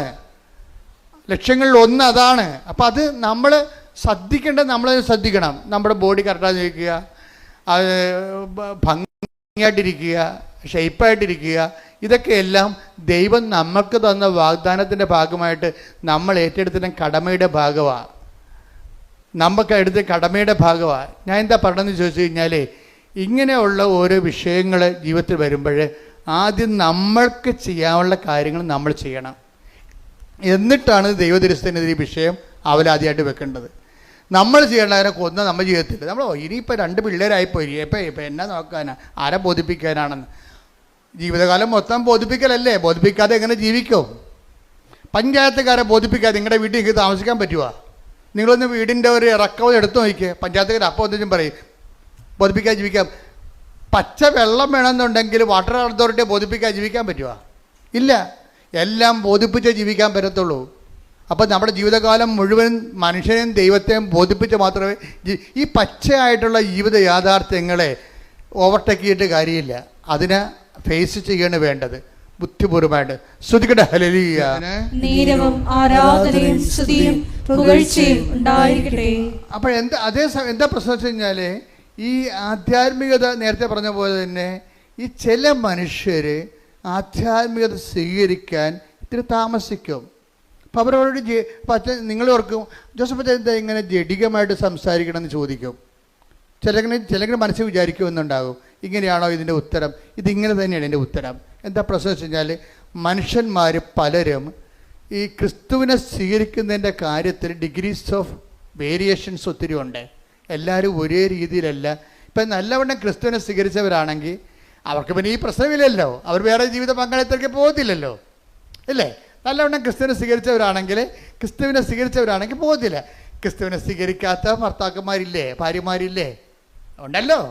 അതായത് ഇപ്പം വചനെടുത്ത് 1 കൊറിന്ത്യൻസ് 2:14 എടുത്ത് ശ്രുതിക്കട്ടെ ഹല്ലേലൂയ. ഹല്ലേലൂയ ഹല്ലേലൂയ ഹല്ലേലൂയ. യേശുവേ നന്ദി, യേശുവേ സ്തുതി. ഹല്ലേലൂയ. യേശുവേ ആരാധന ആരാധന ആരാധന. 1 കൊരിന്തോസ് 2:14. ലൗകിക മനുഷ്യന് അതേ കിടക്കണം. എന്താണ് സംഭവം? ലൗകിക ഒന്ന് പറഞ്ഞേ. ലൗകിക മനുഷ്യന് ദൈവാത്മാവിന്റെ ദാനങ്ങൾ ഭോഷത്വമാകയാൽ വേറെ ചെടിച്ചുമാരെ തിരക്കി പോണ ആ മനുഷ്യനോട് ഉടമ്പടിയെ കുറിച്ച് പറഞ്ഞ ഏക്കുക. എന്താ? അയാൾ ലൗകിക മനുഷ്യനാണ്. അയാൾ ചിലപ്പോൾ കത്തോലിക്കനാകാം, പക്ഷേ അയാൾ ലൗകിക മനുഷ്യനാണ്. കാര്യം എന്താണ്? യഥാർത്ഥ ക്രിസ്ത്യാനി ജീവിത പങ്കാളിയെ വഞ്ചിക്കത്തില്ല. ഉറപ്പല്ലേ? പിന്നെ പക്ഷെ അവൻ ക്രിസ്തുവിനെ സ്വീകരിക്കാൻ ആകണം. ക്രിസ്തുവിനെ സ്വീകരിച്ച ആളാണ്. അതുകൊണ്ടാണ് പറയുന്നത്. എന്ത് വായിച്ച് ലൗകിക മനുഷ്യന് ദൈവാത്മാവിന്റെ 1 കൊരിന്ത്യൻസ് 2:14 ഏറ്റു പറഞ്ഞ ലൗകിക മനുഷ്യന് ദൈവാത്മാവിന്റെ ദാനങ്ങൾ ഭോഷത്വമാകയാൽ അവനത് സ്വീകരിക്കുന്നില്ല. ഈ ദാനങ്ങൾ ആത്മീയമായി വിവേചിക്കപ്പെടേണ്ടവയാകയാൽ അവ ഗ്രഹിക്കാനും അവന് സാധിക്കുന്നില്ല. അപ്പൊ ഈ സീറോ ആയിട്ടുള്ള വിശ്വാസത്തെ ഉള്ള ആൾക്കാരെ ഉടമ്പടിയിലൂടെ പതുക്കെ, കാര്യം ഇന്ന് സീറോ ഫെയ്ത്തിലിരിക്കുന്ന ആൾക്കാരെ പെട്ടെന്ന് ഉടമ്പടിയിൽ, ഇപ്പം നമുക്കറിയാമല്ലോ, ഇപ്പം 8ാം ക്ലാസ് വെച്ച് 6ാം ക്ലാസ് വെച്ച് പഠനം നിർത്തിയെന്ന് വിചാരിച്ചോ ഇല്ലേ? അവർക്ക് 10ാം ക്ലാസ് അവരുടെ വയസ്സ് കഴിഞ്ഞിട്ടുണ്ടെങ്കിൽ 10-32 വയസ്സായിട്ടുണ്ടെങ്കിൽ ഗവൺമെൻറ് അവർക്കൊരു പ്രൊവിഷൻ കൊടുക്കും. എന്താണ്? 10ാം ക്ലാസ് നിങ്ങൾക്ക് എഴുതാവുന്ന. ഇപ്പോൾ ഉണ്ടായിരുന്നല്ലേ? അങ്ങനെ ഉണ്ടൊരു നിയമം അല്ലേ? ഇതുപോലെ തന്നെയാണ് BAയും MAയും ഒക്കെ. അവർ +2 പണ്ട് പാസ്സായതാണ്. പിന്നെ കുറേ കാലത്ത് ഗ്യാപ്പ് വന്നുപോയി. ഇപ്പോൾ വയസ്സ് കയറുകയാണെങ്കിൽ ഗവൺമെൻറ് അവർക്ക് MA എഴുതാനുള്ള അനുവാദം കൊടുക്കും. ഉടമ്പടി ഇതാണ് സംഭവം. ഉടമ്പടി ചെയ്യണത് ഇതാണ്. എന്താ കാര്യം? നിങ്ങൾക്ക് ഫെയ്ത്തിനൊപ്പം ക്രൊണോളജിക്കൽ ഇയർ, നിങ്ങളുടെ വയസ്സിനൊപ്പം നിങ്ങളുടെ ഫെയ്ത്ത് ഇയർ വളരുന്നില്ലെന്ന് വിചാരിച്ചോ. നിങ്ങളുടെ വയസ്സിനൊപ്പം ഇപ്പം നിങ്ങൾക്ക് 40 വയസ്സുണ്ട്. പക്ഷെ 40 വയസ്സുണ്ടെങ്കിലും പണ്ടത്തെ കർത്താവിൻ്റെ മാലാഖയും കലാപരിപാടിയൊക്കെ കയ്യിലുള്ളു. മനസ്സിലായില്ലേ? എന്ന് വെച്ചാൽ 8 വയസ്സിൻ്റെ ആധ്യാത്മിക വളർച്ചയേ ഉള്ളൂ. വയസ്സ് 40 ആയി. നിങ്ങളുടെ ക്രൊണോളജിക്കൽ ഇയർ എന്ന് വെച്ച് കഴിഞ്ഞാൽ ജഡിക വളർച്ച, ജഡിക വയസ്സ് ആധ്യാത്മിക വയസ്സിൻ്റെ ചിലപ്പോൾ 5 ഇരട്ടിയാകാം. 8 40. 8 വയസ്സിൽ നിങ്ങൾക്ക് ഉണ്ടായിരുന്ന 8 വയസ്സെന്ന് പറയുമ്പോൾ 3-ാം ക്ലാസ്സിൽ പഠിക്കുന്നു. ആ 3-ാം ക്ലാസ്സിൽ പഠിക്കുമ്പോഴാണ് നമ്മൾ കർത്താവിൻ്റെ മാലാഖി കാര്യങ്ങളൊക്കെ പഠിക്കണം, വേദപുസ്തകം പഠിക്കണത്. പിന്നെ ആ മേഖലയിൽ പഠനങ്ങളൊന്നുമില്ല. വയസ്സിപ്പോൾ 40 ആയി. ഇപ്പം എന്താ പറ്റിയിരിക്കണത്? ജഡിക വയസ്സ് വളർന്ന് വിശ്വാസ വളർച്ച 8-ാം ക്ലാസ് വരെയേ ഉള്ളൂ. മനസ്സിലായ? ഇനി നമ്മൾ 40 വയസ്സിൻ്റെ പരീക്ഷ ഒപ്പം എഴുതണ ഒറ്റ ഉടമ്പടിയിലാണ് നമ്മൾ സംഭവിക്കണത്. ഇത് ഒറ്റ ഉടമ്പടിയിൽ അവൻ പറയണ പോലെ വചനം ജീവിച്ച് കഴിയുമ്പോൾ എന്നാ പറ്റും? 2 ദിവസത്തിനുള്ളിൽ തന്നെ ഇവന് വിശ്വാസ വളർച്ച 40 വയസ്സ് വരെ എത്തും. ശ്രുതികട ഹല്ലേലൂയ. ഹല്ലേലൂയ ഹല്ലേലൂയ ഹല്ലേലൂയ ഹല്ലേലൂയ. യേശുവേ ആരാധന. ഹല്ലേലൂയ ഹല്ലേലൂയ ഹല്ലേലൂയ. യേശുവേ ഞങ്ങളുടെ ക്രോണോളജിയോടൊപ്പം തന്നെ വളരുവാൻ, കൂടുതൽ വളരുവാൻ ആരാധനയോടെ ഞങ്ങൾ അഭിഷേകം. അതായത് ഈ ഉടമ്പടിയുടെ ഏറ്റവും വലിയ ശക്തി എന്ന് പറയുന്നത് ഇത് എത്ര ആധ്യാത്മികമായിട്ട് തോറ്റ് തുന്നമ്പാടി കിടക്കുന്നവനെയും അത് വൃത്തിമെനയായിട്ട് ഉടമ്പടിയിലേക്ക് അവന് അത് പ്രയോഗത്തിൽ കൊണ്ടുവരുമ്പോൾ പെട്ടെന്ന് ഇവൻ്റെ ഫെയ്ത്ത് ഇയർ അവൻ്റെ വയസ്സിനേക്കാൾ കൂടുതലാകും. നമുക്കറിയാമല്ലോ, എപ്പോഴും ഇപ്പം നമ്മളൊരു ലെൻസ് ഒരു തീപ്പെട്ടിക്കൊള്ളി എടുത്ത് വെച്ചു. അപ്പോൾ നമ്മൾ എന്നിട്ട് ലെൻസ് എടുത്തിട്ട് സൂര്യന് നേരെ പിടിച്ചു. അപ്പോൾ ലെൻസ് പിടിക്കുമ്പോൾ തന്നെ തീപ്പെട്ടിക്കൊള്ളി കത്തത്തില്ലല്ലേ? ആ ലെൻസിൻ്റെ സൂര്യപ്രകാശം ഫോക്കസ് ചെയ്തിട്ട് ആ മരുന്നിലേക്ക് കുറച്ച് നേരം അങ്ങനെ ഫോക്കസ് ചെയ്യുമ്പോൾ തീപ്പെട്ടിക്കൊള്ളിയുടെ മരുന്ന് വശം പുകഞ്ഞ് കത്തും. അതുപോലെ ഉടമ്പടി കൃത്യതയിലേക്ക് അവൻ പറയണ പോലെ ചെയ്യുമ്പോൾ ആ ചെയ്യാൻ പറ്റിയ ദൈവസ്നേഹം ഉണ്ടാകണം, ആ ചെയ്യാൻ പറ്റിയ ദൈവവിശ്വാസം ഉണ്ടാകണം, ആ ചെയ്യാൻ പറ്റിയ ദൈവപ്രത്യാശ ഉണ്ടാകണം. ഇതിന് അറിവിൻ്റെ പ്രത്യാശയുണ്ട്, അഭിഷേക പ്രത്യാശയുണ്ട്. അതാണ് വിഷയം. ഒരു വിഷയം നമ്മൾ അറിവിൽ ചെയ്യുമ്പോൾ അറിവിൻ്റെ പ്രത്യാശ ഉണ്ടാകത്തുള്ളൂ. ഒരു വിഷയം നമ്മൾ അനുഭവത്തിൽ ചെയ്യുമ്പോൾ അഭിഷേക പ്രത്യാശ ഉണ്ടാകും. അപ്പം നിങ്ങൾ പറയാം, അച്ഛാ മനസ്സിലാകണില്ലെന്ന് പറയും. അത് മനസ്സിലാക്കി തരാം. അതെന്താ ഇപ്പോൾ സംഭവിച്ചു കഴിഞ്ഞാൽ, നമ്മൾ ദൈവസ്നേഹത്തോടെയാണ് നിങ്ങൾ അവൻ പറയണ പോലെ ചെയ്യണമെന്നുണ്ടെങ്കിൽ അത് പെട്ടെന്ന് നമുക്ക് ദൈവത്തെ അനുഭവിക്കാൻ പറ്റും. ദൈവസ്നേഹത്തോടെയാണ് നമ്മൾ ഓരോ വിഷയവും. ഇപ്പോൾ ഈ അദ്ദേഹത്തിൻ്റെ പ്രൊഫസർ ടോയ് തോമസ്, വൈഫിൻ്റെ അസുഖം അറിയാമല്ലോ. വൈഫിൻ്റെ ചെറിയ അസുഖമൊന്നുമല്ല. ആ വൈഫിൻ്റെ ആദ്യം ലിംഫോമ എന്ന് പറയുന്ന മുഴയുന്ന ക്യാൻസർ ആണെന്നാണ് ആദ്യം ഡിക്റ്റേറ്റ് ചെയ്തത്. പക്ഷേ അതിൻ്റെ സ്കാനിങ് റിപ്പോർട്ട് വന്നപ്പോൾ എന്താ സംഭവിച്ചിരിക്കണമെന്ന് അറിയാം. അത് ആ രോഗം അഡിനോ കസിനോവ എന്ന് പറഞ്ഞ അതായത് ക്യാൻസറിൻ്റെ 5ാം സ്റ്റേജായി. 5ാം സ്റ്റേജായെന്ന് വെച്ചാൽ പിന്നെ ഇനി അതിന് മരുന്നില്ല, അതിന് റേഡിയേഷൻ ഇല്ല, കീമോ ഇല്ല, ഓപ്പറേഷൻ ഇല്ല, ഒന്നുമില്ല. ആകപ്പാടെ ഉള്ളതെന്ന് വെച്ച് കഴിഞ്ഞാൽ മരണം വരെയുള്ള പാലിയേറ്റീവ് കെയർ മാത്രമേ ഉള്ളൂ. ഈ പ്രൊഫസറിൻ്റെ വൈഫിൻ്റെ അവസ്ഥയാണ് പെട്ടെന്ന് പാലിയേറ്റീവ് കെയറിൽ മാത്രമായിപ്പോയി. കാര്യം ആ രോഗത്തിന് മരുന്നില്ല, കീമോ ഇല്ല, റേഡിയേഷൻ നടക്കത്തില്ല, ഓപ്പറേഷൻ ഇല്ല. അപ്പോൾ ഇതെല്ലാം ഈ ഒരു സിറ്റുവേഷനിലാണ് വൈഫും പ്രൊഫസർ ടോയ് തോമസും കൂടി ഉടമ്പടി എടുക്കുന്നത്. അതായത് ഒരു ക്യാൻസറിന് അതിന് ആ 5th സ്റ്റേജിലാണ് വന്നിരിക്കുന്നത്. അതിന് ഓപ്പറേഷൻ ഇല്ല, കീമോ നടക്കാൻ പറ്റത്തില്ല, പിന്നെ ഓപ്പറേഷനും ഇല്ല, റേഡിയേഷനും ഇല്ല.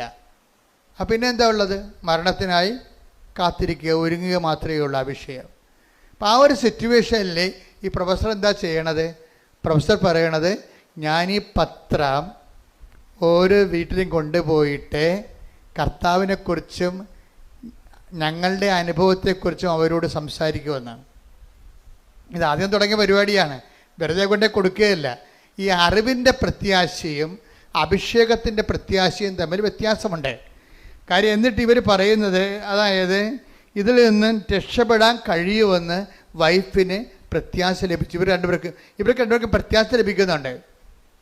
നമ്മളെപ്പോഴും പ്രത്യാശ എന്ന് പറയുമ്പോൾ ഉടനെ നമ്മൾ ഉദ്ദേശിക്കുന്നത് ഒരു അറിവിൻ്റെ പ്രത്യാശയുണ്ട്, അഭിഷേകത്തിൻ്റെ പ്രത്യാശയുണ്ട്. അറിവിൻ്റെ പ്രത്യാശ ഉണ്ടെങ്കിലും നമ്മുടെ ഉള്ളിൽ ഒരു നിരാശ ഉണ്ടാകും. മനസ്സിലായില്ലേ? അറിവ് മൂലം ഉണ്ടാകുന്ന പ്രത്യാശയും ഒരാത്മീയ പ്രത്യാശ അല്ലത്. അതൊരു സെക്യുലറായിട്ടുള്ള ഹോപ്പാണ്, അറിവിൽ നിന്ന് നമുക്കുണ്ടാകുന്ന ഹോപ്പാണ്. പക്ഷേ യഥാർത്ഥ ഹോപ്പ് അനോയിൻറ്റഡ് ഹോപ്പ് എന്ന് പറയും. എന്താണ്? റോമ 5:5 എടുത്ത്. പ്രത്യാശ നമ്മെ നിരാശരാക്കുന്നില്ല, കാരണം നമുക്ക് നൽകപ്പെട്ടിരിക്കുന്ന പരിശുദ്ധാത്മാവിലൂടെ ദൈവത്തിൻ്റെ സ്നേഹം നമ്മുടെ ഹൃദയങ്ങളിലേക്ക് ചൊരിയപ്പെട്ടിരിക്കുന്നു. അതാണ് പ്രശ്നം. ഇത് അറിവിൻ്റെ പ്രത്യാശ അല്ല. ഇത് വെച്ചുകൊണ്ട് പ്രത്യാശ എന്ന് പറഞ്ഞുകൊണ്ട് വാപിളിച്ചിട്ട് കാര്യമില്ല. ഇതെന്ന് പറയണത് പരിശുദ്ധാത്മാവിനാൽ നിറയുമ്പോൾ നമ്മൾ പ്രവർത്തിക്കുന്ന പരിശുദ്ധാത്മാവിനാൽ നമ്മിൽ പ്രവർത്തിക്കുന്ന പരിശുദ്ധാത്മാവിനാൽ ദൈവത്തിന്റെ സ്നേഹമെന്തെന്ന് നമ്മൾ അറിയുന്നു. ഇതാണ് ഞാൻ നിങ്ങളോട് പറഞ്ഞത്. അതായത് സാധാരണ കേവലമായ അറിവിലൂടെ ഒരു പ്രത്യാശ ഉണ്ടാകും, അത് ബുദ്ധിപരമായ ഒരു പ്രത്യാശയാണ്. പക്ഷേ ദൈവദാനമായ പ്രത്യാശ എന്ന് പറയുന്ന പുള്ളി അതിൽ പരിശുദ്ധാത്മാവിൻ്റെ കണ്ടൻറ്റ് വൈസ് റിച്ചായിരിക്കും. അതുകൊണ്ടാണ് നമുക്ക് നിരാശ തോന്നാത്തത്. പല പ്രത്യാശ, ഇപ്പോൾ ഒരു കല്യാണം വിട്ടുപോകുമ്പോൾ അമ്മ പറയും സാരമില്ല, അവൻ പോയാൽ വേറെ തന്നെ അതിനേക്കാളും നല്ല ദൈവം തരും. ശരിയാണ് മമ്മി എന്ന് പറയും. അതെന്താണ്? എന്നാലും നല്ലതായിരുന്നു, അവന് PR ഉണ്ടായിരുന്നു. മനസ്സിലായില്ലേ? ഇതാണ് അലങ്കോല പ്രത്യാശ എന്ന് പറയുന്നത്.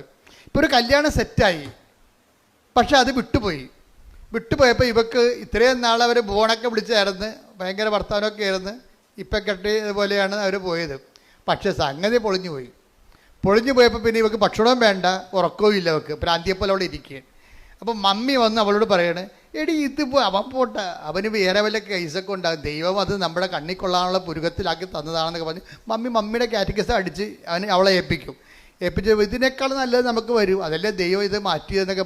ഇതൊക്കെ മാനുഷികമായിട്ട് പറഞ്ഞ് പറ്റിക്കാവുന്നല്ല, വലിയ കഥയൊന്നുമില്ല. അത് തൽക്കാലത്തേക്കുള്ള സുഖം കൊടുക്കുന്നേ ഉള്ളൂ. ഇതിന് അറിവിൻ്റെ പ്രത്യാശ എന്ന് പറയും. അപ്പോൾ ഇവൾ പറയും, ശരി മമ്മി, ഇനി ഞാൻ വിഷമിക്കത്തില്ല, ഞാൻ ഭക്ഷണം കഴിച്ചോളാം എന്ന് പറഞ്ഞാലും അവൾ ഭക്ഷണം കഴിക്കും. പക്ഷേ എന്ത് പറ്റും? നിരാശ അവളുടെ ഉള്ളിൽ. ഇപ്പോൾ നല്ലതായിരുന്നത്, അതിന് അതിന് PR കിട്ടുമായിരുന്നു, ഇനി വലിയ കുഴപ്പമൊന്നുമില്ല, ഇനി ഏത് കാലമാടനാണോ വരാൻ പോണത് എന്നൊക്കെ ഓർത്തിട്ട് അവൾക്ക് ഭയങ്കര സംഘർഷം ഉണ്ടാകും. ഇങ്ങനെ ഈ ഒരു വിഷയത്തിനാണ് നമ്മളെ നിരാശ ഉണ്ടാകും, പ്രത്യാശ ഉണ്ടാകും, പക്ഷെ അതേസമയം തന്നെ നിരാശ തോന്നിക്കുകയും ചെയ്യും. ഇവിടെ പരിശുദ്ധാത്മാവിന് പ്രത്യേകിച്ച് റോളൊന്നുമില്ല. അപ്പുറത്തെ കാര്യം എന്താണ്? ഇപ്പം ഈ മമ്മി പറഞ്ഞിട്ടുണ്ടായിരിക്കുന്ന പ്രത്യാശ മാനുഷികമായ അറിവിൻ്റെ പ്രത്യാശയാണ്. പക്ഷെ നമുക്ക് വേണ്ടത് എന്താണ്? അഭിഷേകത്തിൻ്റെ പ്രത്യാശയാണ്. അഭിഷേകത്തിൻ്റെ പ്രത്യാശ എങ്ങനെയാണ് വരണത്? ദൈവസ്നേഹത്തിൽ നിന്നാണ് ഉണ്ടാകണത്. നിങ്ങൾ പത്രം കൊടുത്തു എന്നും പറഞ്ഞുകൊണ്ട് നിങ്ങൾക്ക് ദൈവാനുഗ്രഹം കിട്ടണമെന്ന് നിർബന്ധമില്ല. കൊടുക്കണം എന്താണ്? ദൈവസ്നേഹത്തോടെ കൊടുക്കണം. പറഞ്ഞ മനസ്സിലായില്ലേ? കാര്യം ഇതിൻ്റെ എല്ലാം എപ്പോഴും നമ്മൾ ശ്രദ്ധിക്കേണ്ടത്, ഉടമ്പടിയുടെ ഓരോ കാര്യവും ശ്രദ്ധിക്കേണ്ടത് നിങ്ങൾ ചെയ്യുന്ന. ഇപ്പോൾ രോഗികളെ നിങ്ങളെ പോയി കാണുന്നു, അല്ലേ? രോഗികളെ പോയി കാണുന്നു. അതുപോലെ തന്നെ നിങ്ങൾ വസ്ത്രമില്ലാത്തവർക്ക് വസ്ത്രം കൊടുക്കുന്നു. അതുപോലെ തന്നെ നിങ്ങൾ പൈസ ഇല്ലാത്തവർക്ക് പൈസ കൊടുക്കുന്നു. ഇതൊക്കെ നിങ്ങൾക്ക് സാങ്കേതികമായിട്ടൊക്കെ ചെയ്യാൻ പറ്റും, ആരും ചെയ്യണതാണിത്. പക്ഷേ അതല്ല പ്രശ്നം. ഉടമ്പടിയിൽ അത് ചെയ്യുമ്പോൾ അത് ദൈവികമാകണമെന്നുണ്ടെങ്കിൽ ദൈവസ്നേഹത്തിലൂടെ ചെയ്യാൻ പറ്റത്തുള്ളൂ. ഈ ദൈവസ്നേഹത്തോടെ ചെയ്യുമ്പോഴാണ് ദൈവികമായ, ഇപ്പം നമ്മൾ ഫെയ്ത്ത്, ഹോപ്പ് ആൻഡ് ചാരിറ്റിക്ക് ദൈവിക പുണ്യങ്ങളെന്നാണ് പറയണത്. അപ്പോൾ അതിനെ ദൈവിക പുണ്യം എന്ന് പറയാൻ കാര്യം എന്താണ്? ഈ സംഭവം തന്നെ ഓപ്പൺ മാർക്കറ്റിൽ കിട്ടും പുണ്യങ്ങളെ. നമ്മളതിനെ പുണ്യങ്ങളെന്നല്ലേ വിളിക്കണത്. പ്രത്യാശയൊക്കെ മനുഷ്യന്മാർക്കുണ്ടല്ലോ, അത് കെട്ടിയെടുത്ത് ക്രിസ്ത്യാനി ആയിട്ടില്ലെങ്കിലും പ്രത്യാശ ആൾക്കാർക്കുണ്ടല്ലേ, മാനുഷികമായ പ്രത്യാശ ഉണ്ട്. എന്തുകൊണ്ടാണ് ഇതിനെ ദൈവിക പുണ്യങ്ങളെന്ന് വിളിക്കാൻ കാര്യം എന്താണ്? ദൈവദത്തമായ പുണ്യങ്ങളാണ്. അതായത് പരിശുദ്ധാത്മാവിന് ദാനമായിട്ട് ലഭിക്കുന്നത് കൊണ്ടാണ്. അതുകൊണ്ടാണ് പൗലോസ് 5:5 പറയണത്, പ്രത്യാശ നമ്മളെ നിരാശരാക്കുന്നില്ല. പറഞ്ഞേ, പ്രത്യാശ നമ്മെ നിരാശരാക്കുന്നില്ല. നമ്മൾ ചിന്തിയിരിക്കുന്ന പരിശുദ്ധാത്മാവിനാൽ, ദൈവത്തിന്റെ സ്നേഹമെന്തെന്ന് നമ്മൾ അറിയുന്നു. അപ്പൊ പ്രത്യാശ നമ്മൾ അനുഭവിക്കുമ്പോഴും അടിസ്ഥാനപരമായിട്ട് നമ്മൾ അനുഭവിക്കുന്നത് എന്താണ്? ദൈവത്തിന്റെ സ്നേഹമാണ്. ഈ പ്രൊഫസർ ടോയ് തോമസിൻ്റെ വൈഫ്, അവർ അവർ പാലിയേറ്റീവ് കീമോയാണ് എടുത്തത്. വെച്ച് കഴിഞ്ഞാൽ അത് നല്ല മോർഫിനൊക്കെ അടിച്ചുള്ള ഒരു കീമോയാണ് ആ സംഭവം. അപ്പം അത് ഒരു മരവിപ്പ് തോന്നുന്നു, അത്രേ ഉള്ളൂ. രോഗം സുഖമാക്കുകയില്ല. രോഗത്തിൻ്റെ മരുന്നൊന്നും ഇല്ല, ആ രോഗത്തിന് മരുന്നില്ല, ഓപ്പറേഷൻ ഇല്ലെന്ന് പറഞ്ഞില്ല, റേഡിയേഷൻ ഇല്ല, കീമോയും ഇല്ല. പക്ഷേ ഇത് കഴിയുമ്പോൾ പക്ഷേ ഇവർക്ക് നല്ല പ്രത്യാശ കിട്ടും. ഇവർ പറയുന്ന വാക്കതാണ്, ഇങ്ങനെയൊക്കെ ഇത്രയും വലിയ ചികിത്സയാണെങ്കിലും എനിക്ക് നല്ല പ്രത്യാശ ഉണ്ടെന്ന്. ആ പ്രത്യാശ എന്ത് പ്രത്യാശയാണ്? പരിശുദ്ധാത്മാവിൻ്റെ പ്രത്യാശയാണ്, ദൈവികമായ പ്രത്യാശയാണ്. ഇവരെന്നോട് ചോദിക്കും, ഇവർ കണ്ണാടി നോക്കി ചോദിക്കണം, കർത്താവേ എൻ്റെ മുടി എന്താണ് കൊഴിയാത്തതെന്ന്. കീമോയൊക്കെ എടുക്കുന്നുണ്ട്, പക്ഷെ മുടി കൊഴിയണില്ല. കാര്യം നീ അഗ്നിയിലൂടെ നടക്കും, അഗ്നി നിന്നെ വിഴുങ്ങത്തില്ല. അഭിഷേക വിധി പ്രകാരമുള്ള പ്രത്യാശയാണ്. ഇത് ദൈവത്തിന് സാധിക്കുന്നത്, നമുക്ക് സാധിക്കുന്നത് ഉടമ്പടിയിലൂടെയാണ്. ദൈവികമായി ദാനം നമുക്ക് അവകാശമാക്കുന്നത് എങ്ങനെയാണ്? അവൻ പറയണത് പോലെ ചെയ്യുമ്പോഴല്ല, അവൻ പറയണത് പോലെ ദൈവസ്നേഹത്തോടെ ചെയ്യുമ്പോഴാണ്. കൈയടിച്ച് നിങ്ങൾ ദൈവത്തെ പരീക്ഷിക്കുകയാണ്. ചില ആൾക്കാരെന്ത് ചെയ്യും? അവർ ഉടമ്പടിയെക്കുറിച്ച് നല്ലവണ്ണം പഠിക്കും. ആദ്യം സാക്ഷ്യങ്ങളെല്ലാം കേട്ട് മനസ്സിൽ ഉറപ്പാക്കും. എന്നിട്ടെന്താ? ഒറ്റ ചെയ്താണ്. അവർ ഒറ്റ ചെയ്താണ്. ഉടമ്പടിക്ക് മുമ്പ് തന്നെ അവരിവിടെ വരുന്ന മുമ്പ് തന്നെ അവർ പോയി കുമ്പസാരിക്കും. അവർ ഇന്നലെ കേട്ട സാക്ഷ്യം എന്താണ്? ഞാൻ ഉടമ്പടിക്ക് മുമ്പ് തന്നെ 1 മാസമേ ഉടമ്പടിക്ക് എന്നെ ഒരുക്കിയെന്ന്. എനിക്ക് അതാണ് സംഭവം.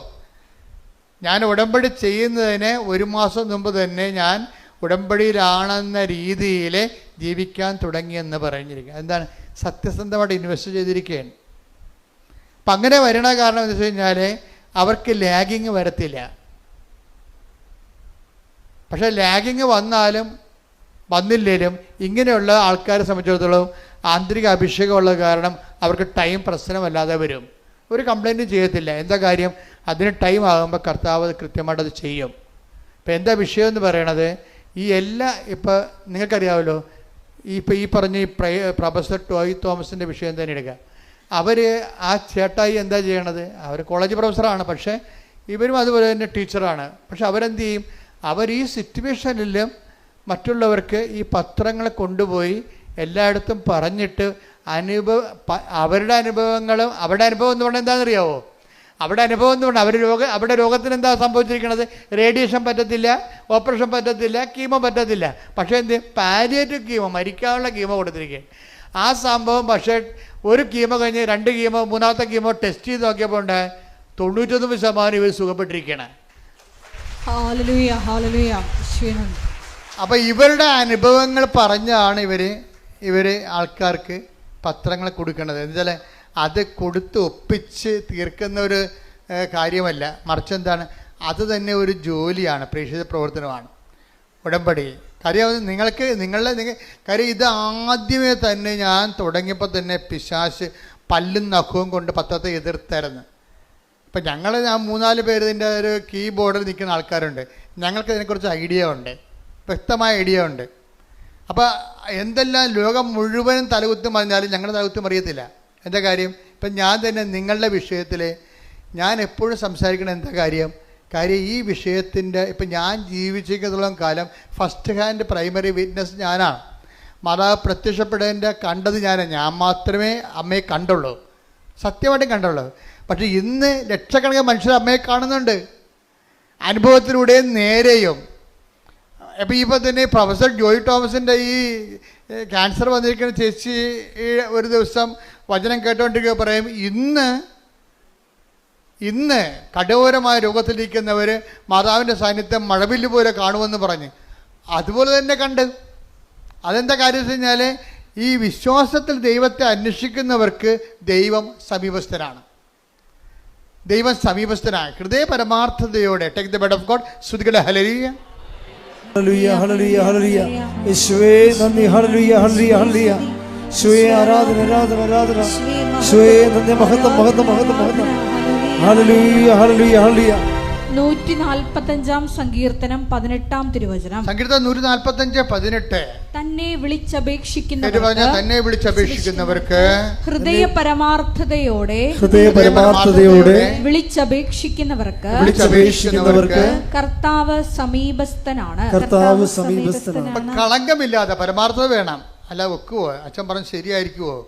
അത് മഴവില്ല് ചുമ്മാ കണ്ടതല്ലേ, ആകാശത്ത് കാണാൻ മഴവില്ലൊക്കെ, പിന്നെ അച്ഛൻ പറഞ്ഞതാണ്, അച്ഛൻ പറഞ്ഞാലും പറഞ്ഞില്ലെങ്കിലും മഴവില്ല ഇവിടെ ഉണ്ടാകത്തില്ലേ, ഇങ്ങനെയൊക്കെ എന്ത് വേണമെങ്കിൽ നമുക്ക് സംശയിക്കാം. അതുകൊണ്ട് തന്നെയാണ് ഹൃദയപരമാർത്ഥതയോടെ കാര്യം എന്താണ്, കർത്താവ് എന്നോട് സംസാരിച്ചതാണെന്ന് അതൊക്കെയറിയാമല്ലോ. ദൈവവിധി പ്രകാരമുള്ള ദൈവഹിതപ്രകാരമുള്ള ദർശനങ്ങളുണ്ടാകും. അപ്പോൾ ആ വ്യക്തിക്ക് അത് ഉദ്ദേശിക്കുന്നുണ്ടെങ്കിൽ ആ വ്യക്തിക്ക് അതിൻ്റെ ഇൻ്റർപ്രിട്ടേഷൻ കൊടുത്തിരിക്കും ദൈവം. ഇങ്ങനെയല്ല നമ്മൾ സ്വപ്നത്തിലൂടെ ഓരോ കാര്യങ്ങൾ വിവേചിക്കുന്നത്. ദൈവഹിതപ്രകാരമുള്ള ദൈവം ഉദ്ദേശിച്ചിട്ട് കൊടുക്കുന്ന സ്വപ്നങ്ങളുണ്ട്, ദൈവം ഉദ്ദേശിച്ചിട്ട് കൊടുക്കുന്ന ദർശനങ്ങളുണ്ട്.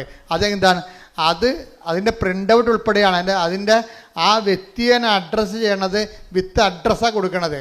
കാര്യം എന്താണ്, ഇത് എന്നെക്കുറിച്ച് പറഞ്ഞതാണെന്ന് ആന്തരികമായ ബോധ്യം എനിക്ക് കിട്ടും. Praise the Lord. ദൈവഹിതപ്രകാരമുള്ള ദർശനങ്ങൾക്കോ സ്വപ്നങ്ങൾക്കോ ദൈവം നിങ്ങൾക്ക് തന്നെ ബോധ്യപ്പെടുത്തി തരും. എന്താണ് ഇത്, നിങ്ങളെ തന്നെ ഉദ്ദേശിച്ച് ചെയ്തിട്ടുള്ളതാണെന്ന് പറയും. അത് പറയുന്ന സമയത്ത് ചിലർക്ക് കുളിരോടുന്ന പോലുള്ള ശാരീരികമായ ഫിസിക്കൽ ഫിനോമിന ഉണ്ടാകും. ദൈവാനുഭവത്തിന് ഒത്തിരിയേറെ രസകരമായ അനുഭവങ്ങളുണ്ട്. കാര്യം അത് പറഞ്ഞുകൊണ്ടിരിക്കുന്ന സമയത്ത് രണ്ടുപേരുടെ ഇരട്ട അഭിഷേകം എന്ന് പറയും. പറയുന്നവർക്കും കേൾക്കുന്നവർക്കും ഒരേ സമയം തന്നെ ആന്തരികമായ ഈ ബോഡിയിൽ തന്നെ ഫീലിംഗ് ചെയ്യും. ഒരു പ്രത്യേക നമ്മൾ ഒരു പൂരണിപ്പെന്നൊക്കെ പറയുന്ന പോലെ രീതിയിലുള്ള ഒരു ഫീലിംഗ് നമുക്കുണ്ടാകും. കേൾക്കുന്നവർക്കും ഉണ്ടാവും, പറയുന്നവർക്കും ഉണ്ടാകും. അപ്പോൾ പരിശുദ്ധാത്മാവിൽ ചെയ്യുന്ന കാര്യങ്ങൾക്കും സംഭവിക്കുന്ന കാര്യങ്ങൾക്കും നമുക്ക് പേഴ്സണൽ കൺകറൻസ് കിട്ടാൻ നമുക്ക് വ്യക്തിപരമായി ദൈവം നൽകുന്ന ശാരീരികമായ അനുഭവങ്ങൾ ഫിസിക്കൽ ഫിനോമെറ്റിസിസമാണ്. ശരിക്കും പറഞ്ഞാൽ ഇങ്ങനെയുള്ള ഒരു വിഷയം, ദൈവികമായ കാര്യങ്ങളുടെ ശാരീരികമായ പ്രതിഭാസങ്ങൾ, അത് ഇപ്പോഴും ഇന്നത്തെ കാലത്ത് ഉടമ്പടിയുടെ അനുഭവങ്ങളിൽ കൂടിക്കൂടിയാണ് വരണത്. ഇപ്പം അത് എല്ലാവർക്കും, അതുകൊണ്ടാണ് സുഗന്ധാഭിഷേകം വരണത്, മഴവില്ല് വരണത്, അതുപോലെ തന്നെ മാതാവ് സ്വപ്നത്തിൽ വന്ന് വിളിക്കണത്. കഴിഞ്ഞ ദിവസങ്ങളിൽ ഒരു സാക്ഷ്യം ഉണ്ടായെന്ന് വെച്ച് കഴിഞ്ഞാൽ ആ മനുഷ്യന് നമ്മുടെ അദ്ദേഹം പറയണത് ഇവിടെ ഇതിന് വാതിക്കലിരിക്കുന്ന മാതാവ് വന്ന് എന്നെ ഒരു സ്വർണത്തിൻ്റെ വടി കൊണ്ട്, ഞാൻ അമ്മയോട് പറഞ്ഞായിരുന്നു, അമ്മ എൻ്റെ ജന്മത്തിൽ ഞാൻ 5:30 എഴുന്നേരം ചരിത്രമില്ല, എനിക്ക് 35 വയസ്സായി, 35 കൊല്ലത്തിനുള്ളിൽ ഇന്ന് വരെ ഞാൻ 8 മണിക്കൊക്കെ എഴുന്നേൽക്കണത്, ഞാനെങ്ങനെയാണ് 5:30 എഴുന്നേൽക്കണത്. അപ്പോഴെന്ത് ചെയ്ത്, അമ്മ കറക്റ്റ് 5:29 ആയപ്പോൾ കൃപാസം വാദിക്കെ നിൽക്കുന്ന മാതാവ് വന്ന് എന്നെ തോണ്ടി വിളിച്ചു. ഞാൻ ഞെട്ടി എഴുന്നേറ്റ് നോക്കിയപ്പോൾ മണി 5:30. അതായത് ഇത് ഈ കാലങ്ങളിൽ അഡ്രസ്സ് നേരിട്ട് നമുക്ക് അനുഭവം കിട്ടും, നേരിട്ട്. അതായത് ഒന്നാമത്തെ കൃപാസനത്തിൻ്റെ വിഷയം സഞ്ചാരി മാതാവാണ്. എന്ന് വെച്ച് കഴിഞ്ഞാൽ ഇപ്പം തന്നെ ഇവരുടെ കാര്യം തന്നെ എടുക്കാം. ഇവരുടെ കാര്യം, ഇവർക്ക് ഈ ക്യാൻസർ 99% കുറഞ്ഞല്ല, പിന്നെ 1% ഉള്ളു. അപ്പം ആ സന്തോഷ വാർത്ത എന്നെ അറിയിക്കാൻ വേണ്ടി അവരിവിടെ വന്നു. അവരിവിടെ വന്നപ്പോൾ എന്നാ പറ്റിയത്, പ്രൊഫസർ ഇവിടെ വന്നപ്പോൾ ഓഫീസിൽ നിന്ന് പറഞ്ഞ്, നിങ്ങൾ കഴിഞ്ഞ ആഴ്ച കണ്ടതല്ലേ അച്ഛനെ, കണ്ടിട്ട് പോയപ്പോഴല്ലേ ഇത്രയും കുറഞ്ഞിരിക്കണത്, ഇനിയിപ്പം നിങ്ങൾക്ക് 90 ദിവസം കഴിഞ്ഞ് കാണാൻ പറ്റത്തുള്ളൂ. കാര്യം ഒത്തിരി പേര് കാണാനുണ്ട്, ഒരു പ്രാവശ്യം പോലും കാണാത്തവരുണ്ടല്ലോ. അപ്പം പ്രൊഫസറിന് അത് കാര്യം മനസ്സിലായപ്പോൾ പ്രൊഫസർ സങ്കടത്തോടെയാണെങ്കിൽ തിരിച്ചുപോയി. പിറ്റേ ദിവസമുണ്ട് ഞാൻ പ്രൊഫസറിൻ്റെ വീടിൻ്റെ വാതിൽക്കൽ നിൽക്കണം. അല്ല, എനിക്കറിയാൻ പാടില്ല, ഞാൻ ചേന്നമംഗലത്ത് പോയ ആളാണ്. ചേന്നമംഗലം എൻ്റെ പഠനത്തിൻ്റെ ഒരു ഭാഗമാണ്. പഴയകാല ക്രിസ്ത്യൻ സെറ്റിൽമെൻറ്റാണ് ചേന്നമംഗലം എന്ന് പറയുന്നത്. 1800 കൊല്ലം പഴക്കമുള്ള സെറ്റിൽമെൻറ്റാണ്. അപ്പം അതിനെക്കുറിച്ചുള്ള പഠനങ്ങളൊക്കെ ഉണ്ട്. ഞാൻ പഠിച്ച ഒരു പുസ്തകം എഴുതുന്നുണ്ട്. ആ പുസ്തകത്തിൻ്റെ ആവശ്യത്തിന് വേണ്ടി ഞാൻ ചേന്നമംഗലത്ത് യഹൂദ പള്ളി ചെന്ന് ആ പള്ളി ഒത്തിരി ഇടാകൂടങ്ങളിൽ പോയിട്ടാണ് പള്ളിയെത്തിയപ്പോൾ പള്ളി അടച്ചിട്ടിരിക്കാൻ. പള്ളി അടച്ചിട്ടപ്പോൾ റോഡ് വക്കെ നിന്നിരിക്കുന്ന ഒരാളിനെ വിളി ഞാൻ വിളിച്ചിട്ട് ഞാൻ കാറിലേക്ക് വിളിച്ചപ്പോൾ അയ്യോ ജോസഫത്തല്ലേ, എന്താ ഇവിടെ എന്ന് ചോദിച്ചു. ഞങ്ങൾ ഇന്നലെ അച്ഛനെ കാണാമെന്നു. അപ്പോഴെന്ത്, അച്ഛാ ഞങ്ങൾ സാക്ഷ്യം പറയാനിരിക്കുകയാണ്, 1% കൂടിയേ എനിക്ക് ക്യാൻസർ ഉള്ളൂ, ബാക്കിയെല്ലാം അമ്മ ഏറ്റെടുത്ത്, അച്ഛാ ഒന്ന് പ്രാർത്ഥിക്കാൻ പറഞ്ഞു. അപ്പോൾ എന്താണ്, ഇവിടുന്ന് മടക്കി വിട്ട ആളെ അമ്മ എന്നെ അവിടെ വീട്ടിൽ കൊണ്ട് ആശീർവദിച്ചു. അപ്പോൾ എന്താ പ്രശ്നം എന്ന് വെച്ച് കഴിഞ്ഞാൽ, സഞ്ചാരി മാതാവ് ഇതാണ് സംഭവം. ഇക്കാലങ്ങളിൽ ഉടമ്പടിയുടെ വിഷയം എന്ന് പറയണത് ജീവനോടെ അത് ഞാൻ പറഞ്ഞ ഉടമ്പടി നിങ്ങൾ അതിൻ്റെ ഒഴുക്കത്തുനിന്ന് ഒഴുകിയാൽ മതി. മനസ്സിലായോ? ഉടമ്പടി തടസ്സമില്ലാതെ ഒന്ന് ഒഴുകിയാൽ മതി. അതിൻ്റെ ഫലം സ്വാഭാവികമായിട്ട് ഉണ്ടാകണമെന്ന്, നമുക്ക് റിസ്ക് ഇല്ല. എന്താ കാരണം? ഒരു കാര്യം നടന്നില്ലെങ്കിൽ ദൈവം അത് ഏറ്റെടുത്തിട്ടുണ്ടെങ്കിൽ ദൈവം നേരിട്ട് ആ വിഷയത്തിൽ തീരുമാനം ഉണ്ടാക്കും. അതാണ് ഉടമ്പടി. എന്താ കാര്യം? ഇത് മാതാവിൻ്റെ പ്രത്യക്ഷീകരണത്തിൻ്റെ സ്ഥിരീകരണത്തിൻ്റെ വിഷയമായത് കാരണം നമ്മളെ അനുഗ്രഹിക്കുക, സാക്ഷികളാക്കി മാറ്റുക ആരുടെ ആവശ്യമാണ്? നമ്മുടെ ആവശ്യം പോലെ തന്നെ ദൈവത്തിൻ്റെ ആവശ്യമാണ്. അതുകൊണ്ടാണ് ഇത് സ്പീഡാകുന്നതിൻ്റെ കാര്യം. നിങ്ങൾക്ക് പറ്റുന്ന ചിലർക്ക് പറ്റുന്ന അബദ്ധം, നിങ്ങളിങ്ങനെ പൊട്ടം കണ്ണാനെ പോലെ തപ്പിയും തടഞ്ഞുമൊക്കെ എന്തിനൊക്കെ ചെയ്യോ, ഇനി അത് എവിടെ കൊടുക്കാനാണ്, രോഗികളെ കാണാനാണ്, ആരെ കാണാനാണ്, നമ്മുടെ താലൂക്കിൽ ഗവൺമെൻറ് ആശുപത്രി ഉണ്ടാ കൊള്ളാം, നല്ല പരിപാടിയെ പോയി. അവിടെ ഇന്ന് വരെ ഒരു ഗവൺമെൻറ് ആശുപത്രി പോയിട്ടില്ല, എല്ലാം പ്രൈവറ്റ് ആശുപത്രിയിലേ പോയിട്ടുള്ളൂ. അപ്പോൾ പാവത്തങ്ങളൊക്കെ ഉള്ള ഗവൺമെൻറ് ആശുപത്രി ആയിരിക്കുമല്ലോ ഉള്ളത്, അവരെയാണല്ലോ പോയി കാണേണ്ടത്. അപ്പോൾ അവരെ പോയി കാണുമ്പോൾ ഇവർക്ക് അറിയത്തില്ല, ഇവരുടെ മനുഷ്യരുടെ സംസർഗം അതാണ്. നമ്മുടെ താലൂക്കിൽ ഗവൺമെൻറ് ആശുപത്രി ഉണ്ടാകുന്ന പോലും അവർക്ക് അറിയത്തില്ല, അത്രയും ബന്ധമുള്ളു. അങ്ങനെ മനുഷ്യനുമായിട്ട്, സാധാരണ മനുഷ്യനായിട്ട് ഒരു ബന്ധമില്ലാത്തവരെ ഇപ്പോഴെന്ത് ഉടമ്പടി എന്ത് ചെയ്യും? അവരെ തിരക്കിപ്പോകും. തിരക്കിപ്പോകണത് ഉടമ്പടിയുടെ ഒരു നിയോഗം നിറവേറ്റാനല്ല, ശരിക്കും പറഞ്ഞാൽ ദൈവത്തിൻ്റെ സ്നേഹത്തിൽ നിങ്ങൾ വളരാൻ വേണ്ടിയാണ്. Price the Lord. അത് മനസ്സിലായി? അത് ഓർത്തേക്കണം. ഉടമ്പടി അപ്പോൾ നിങ്ങൾ, ഞങ്ങൾ പ്രൈവറ്റ് ആശുപത്രിയിൽ പോയി, ഞങ്ങളത് കണ്ടു, രോഗികൾ കണ്ടു, കുറേ നേരം അവിടെ ഇരുന്ന് സംസാരിച്ചു, അവർക്ക് ഞങ്ങളുടെ കയ്യിലുള്ളതൊക്കെ കൊടുത്തു എന്നൊക്കെ പറഞ്ഞാൽ ഒന്നും ഉടമ്പടി വർക്ക് ചെയ്യത്തില്ല. നിങ്ങൾ എന്താ കാര്യം നിങ്ങൾ ചെയ്യണ കാര്യങ്ങളെല്ലാം ആരാ? ക്രിസ്തുവിനോടുള്ള സ്നേഹത്തോടെയാണ് ചെയ്യേണ്ടത്. Price the Lord. ഇത് നിങ്ങൾ ചെയ്യുമ്പോഴെല്ലാം കർത്താവിൻ്റെ സ്നേഹത്തിലാണ് അത് ചെയ്യേണ്ടത്. പ്രാർത്ഥിക്കുക. കർത്താവായ ദൈവമേ, ഞങ്ങൾ ചെയ്യുന്ന ഓരോ പ്രേക്ഷിത പ്രവൃത്തികളും അങ്ങയുള്ള സ്നേഹത്താൽ സുവിശേഷത്തിന്റെ സാക്ഷിയായി ചെയ്യുവാൻ ഇടയാക്കണമേ. അപ്പോഴേ ഇതിൻ്റെ വിഷയത്തിൽ നമ്മൾ ചെയ്യും തോറും നമ്മൾക്ക് പരിശുദ്ധാത്മാവിനെ കിട്ടും. നമുക്കിത് ചെയ്യുമ്പോൾ പരിശുദ്ധാത്മാവിലാണ് നിങ്ങൾ ചെയ്തത്, അത് ഉടമ്പടിയുടെ കാര്യങ്ങൾ നിറവേറ്റാൻ വേണ്ടി, നമ്മുടെ കാര്യം നേടാൻ വേണ്ടി ഉള്ള ഉദ്ദേശത്തിലാണ് ചെയ്തതെന്ന് അറിയാൻ പറ്റും നമുക്ക്. ഇപ്പം നിങ്ങളൊരു കാര്യം ചെയ്ത് ഒരു സാരി വാങ്ങിച്ചു കൊടുത്തു, അല്ലെങ്കിൽ നിങ്ങൾ പൈസ ആൾക്കാർക്ക് കൊടുത്തു, അല്ലെങ്കിൽ നിങ്ങൾ ഭക്ഷണം പാകം ചെയ്തുകൊണ്ട് കൊടുത്തു. ഇത് നിങ്ങൾ ചെയ്യുമ്പോൾ ഇത് പരിശുദ്ധാത്മാവിലാണ് ചെയ്തത്. അതാ നിങ്ങളുടെ ഹ്യൂമൻ സ്പിരിറ്റിൽ ഉടമ്പടിയുടെ കാര്യങ്ങൾ നിറവേറ്റാൻ വേണ്ടി ചെയ്യണമല്ലോ എന്ന് വിചാരിച്ചുകൊണ്ട് ചെയ്യാൻ വേണ്ടി ചെയ്തതാണോ എന്ന് അറിയാൻ നമുക്ക് പറ്റും. എങ്ങനെ അറിയാൻ പറ്റുമെന്ന് അറിയാമോ? പരിശുദ്ധാത്മാവിലാണ് ചെയ്തതെങ്കിൽ പിന്നെയും ചെയ്യാൻ വേണ്ടി നമുക്ക് സ്പിരിറ്റ് ഉണ്ടാകും. ഇല്ലെന്നുണ്ടെങ്കിൽ ഇന്ന് രോഗികൾ കൊണ്ടേ കൊടുത്ത് ഇനിയിപ്പോൾ 90 ദിവസം അത് അവരെ കൊടുത്താൽ മതിയല്ല. മനസ്സിലായില്ലേ? 90 ദിവസം ഉണ്ട്. അപ്പോൾ എല്ലാ ആഴ്ചയും കൊണ്ടുപോയി രോഗികൾക്ക് ഭക്ഷണം കൊടുക്കണം. കുഴപ്പമില്ല, 90 ദിവസം വരെ കൊടുക്കാം, പട്ടണത്തിനും കൊടുക്കുക. അപ്പം നമ്മൾ ഈ ദിവസം എണ്ണി കൊടുക്കും. അത് പക്ഷേ അതിനൊന്നും കൗണ്ട് ഡൗൺ ആണ്. അതൊക്കെ എന്താ പ്രശ്നം വെച്ച് കഴിഞ്ഞാൽ അത് ഉടമ്പടി പ്രകാരമല്ല. അത് നിങ്ങളുടെ വയറ്റിപ്പഴപ്പിന് വേണ്ടി നിങ്ങൾ ചെയ്യുന്ന എന്തോ ഒരു ദൈവത്തിൻ്റെ കണ്ണിപ്പൊടിയിടാൻ വേണ്ടിയുള്ള എന്തോ ഒരു തരം പ്രവർത്തനങ്ങളാണ്, മനുഷ്യപ്രവർത്തനങ്ങളാണ്. അത് പ്രേക്ഷിത പ്രവർത്തനങ്ങളല്ല. ഇത് പ്രേക്ഷിത പ്രവർത്തനവും മനുഷ്യപ്രവർത്തനവും തമ്മിലുള്ള വ്യത്യാസം. പ്രേക്ഷിത മീൻസ് അതിൻ്റെ അർത്ഥം എന്താ? വൺ ഹു ഈസ് സെൻറ്റ്, അല്ലേ? പ്രേക്ഷിതം അതായത് ഒരാളെ പറഞ്ഞു വിടുക. ഒരാൾ പറഞ്ഞിട്ടാണ് നമ്മളത് ചെയ്യണത്. അതിനാണ് പ്രേക്ഷിതം എന്ന് പറയണത്. സംസ്കൃത വാക്കാണ്, അതിനാ പ്രേക്ഷിത എന്നൊക്കെ പറയത്തില്ലേ. എന്നുവെച്ചാൽ സ്വയം ചെയ്യണതല്ല. ദൈവം എൻ്റെ പിതാവ് എന്നെ അയച്ചതുപോലെ ടേക്ക് ദ ബെഡ് അപ്പ് ശ്രദ്ധിക്കട്ടെ. ഹല്ലേലൂയ ഹല്ലേലൂയ ഹല്ലേലൂയ. യേശുവേ നന്ദി, യേശുവേ സ്തുതി. ഹല്ലേലൂയ ഹല്ലേലൂയ ഹല്ലേലൂയ ഹല്ലേലൂയ. യേശുവേ ആരാധന ആരാധന ആരാധന. യേശുവേ നന്ദി, മഹത്വം മഹത്വം മഹത്വം. യോഹന്നാൻ 20:21. പിതാവ് എന്നെ അയച്ചതുപോലെ, പറഞ്ഞ പിതാവ് എന്നെ അയച്ചതുപോലെ ഞാനും നിങ്ങളെ അയക്കുന്നു. അതാണ് വിഷയം. ഞാനും അയക്കുന്നു. അടുത്ത വരി.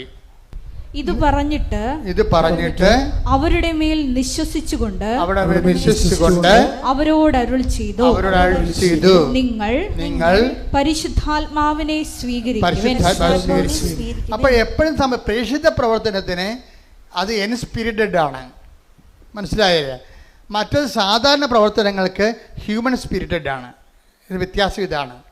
പ്രേക്ഷിത പ്രവർത്തനം. ഇപ്പം നമ്മൾക്ക് നമ്മുടെ IELTS പാസ്സാകാൻ വേണ്ടി നമ്മൾ പൊതിച്ചോറ് കെട്ടിക്കൊണ്ടുപോയി രോഗികൾക്ക് കൊടുക്കുന്നു, ഗുഡ് ബൈ, അവരും തിന്ന് നമുക്ക് സമാധാനം. എന്നിട്ട് നമ്മൾ കമ്പ്യൂട്ടറെ റിസൾട്ട് വന്നാന്ന് പറഞ്ഞ് കൈയടിച്ചെടുത്ത് നോക്കിക്കൊണ്ടിരിക്കുന്നു. ഇത് ഹ്യൂമൻ സ്പിരിറ്റിലാണ് വർക്ക് ചെയ്യണത്.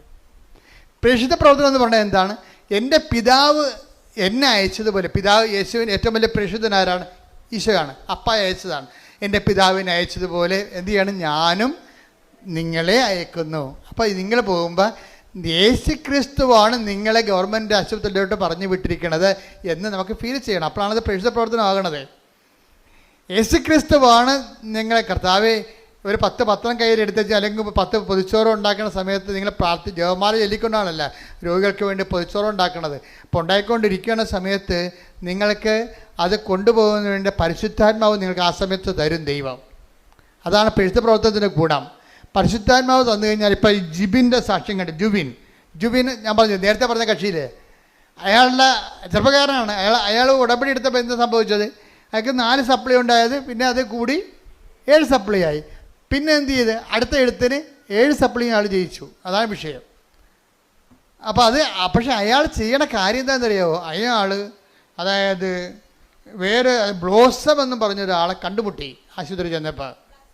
ബ്ലസ്സൻ, ഈ ജൂബിൻ ബ്ലസ്സൻ എന്ന് പറഞ്ഞൊരാളെ ആശുപത്രിയിൽ കണ്ടുമുട്ടി. ബ്ലസ്സൻ എന്താ?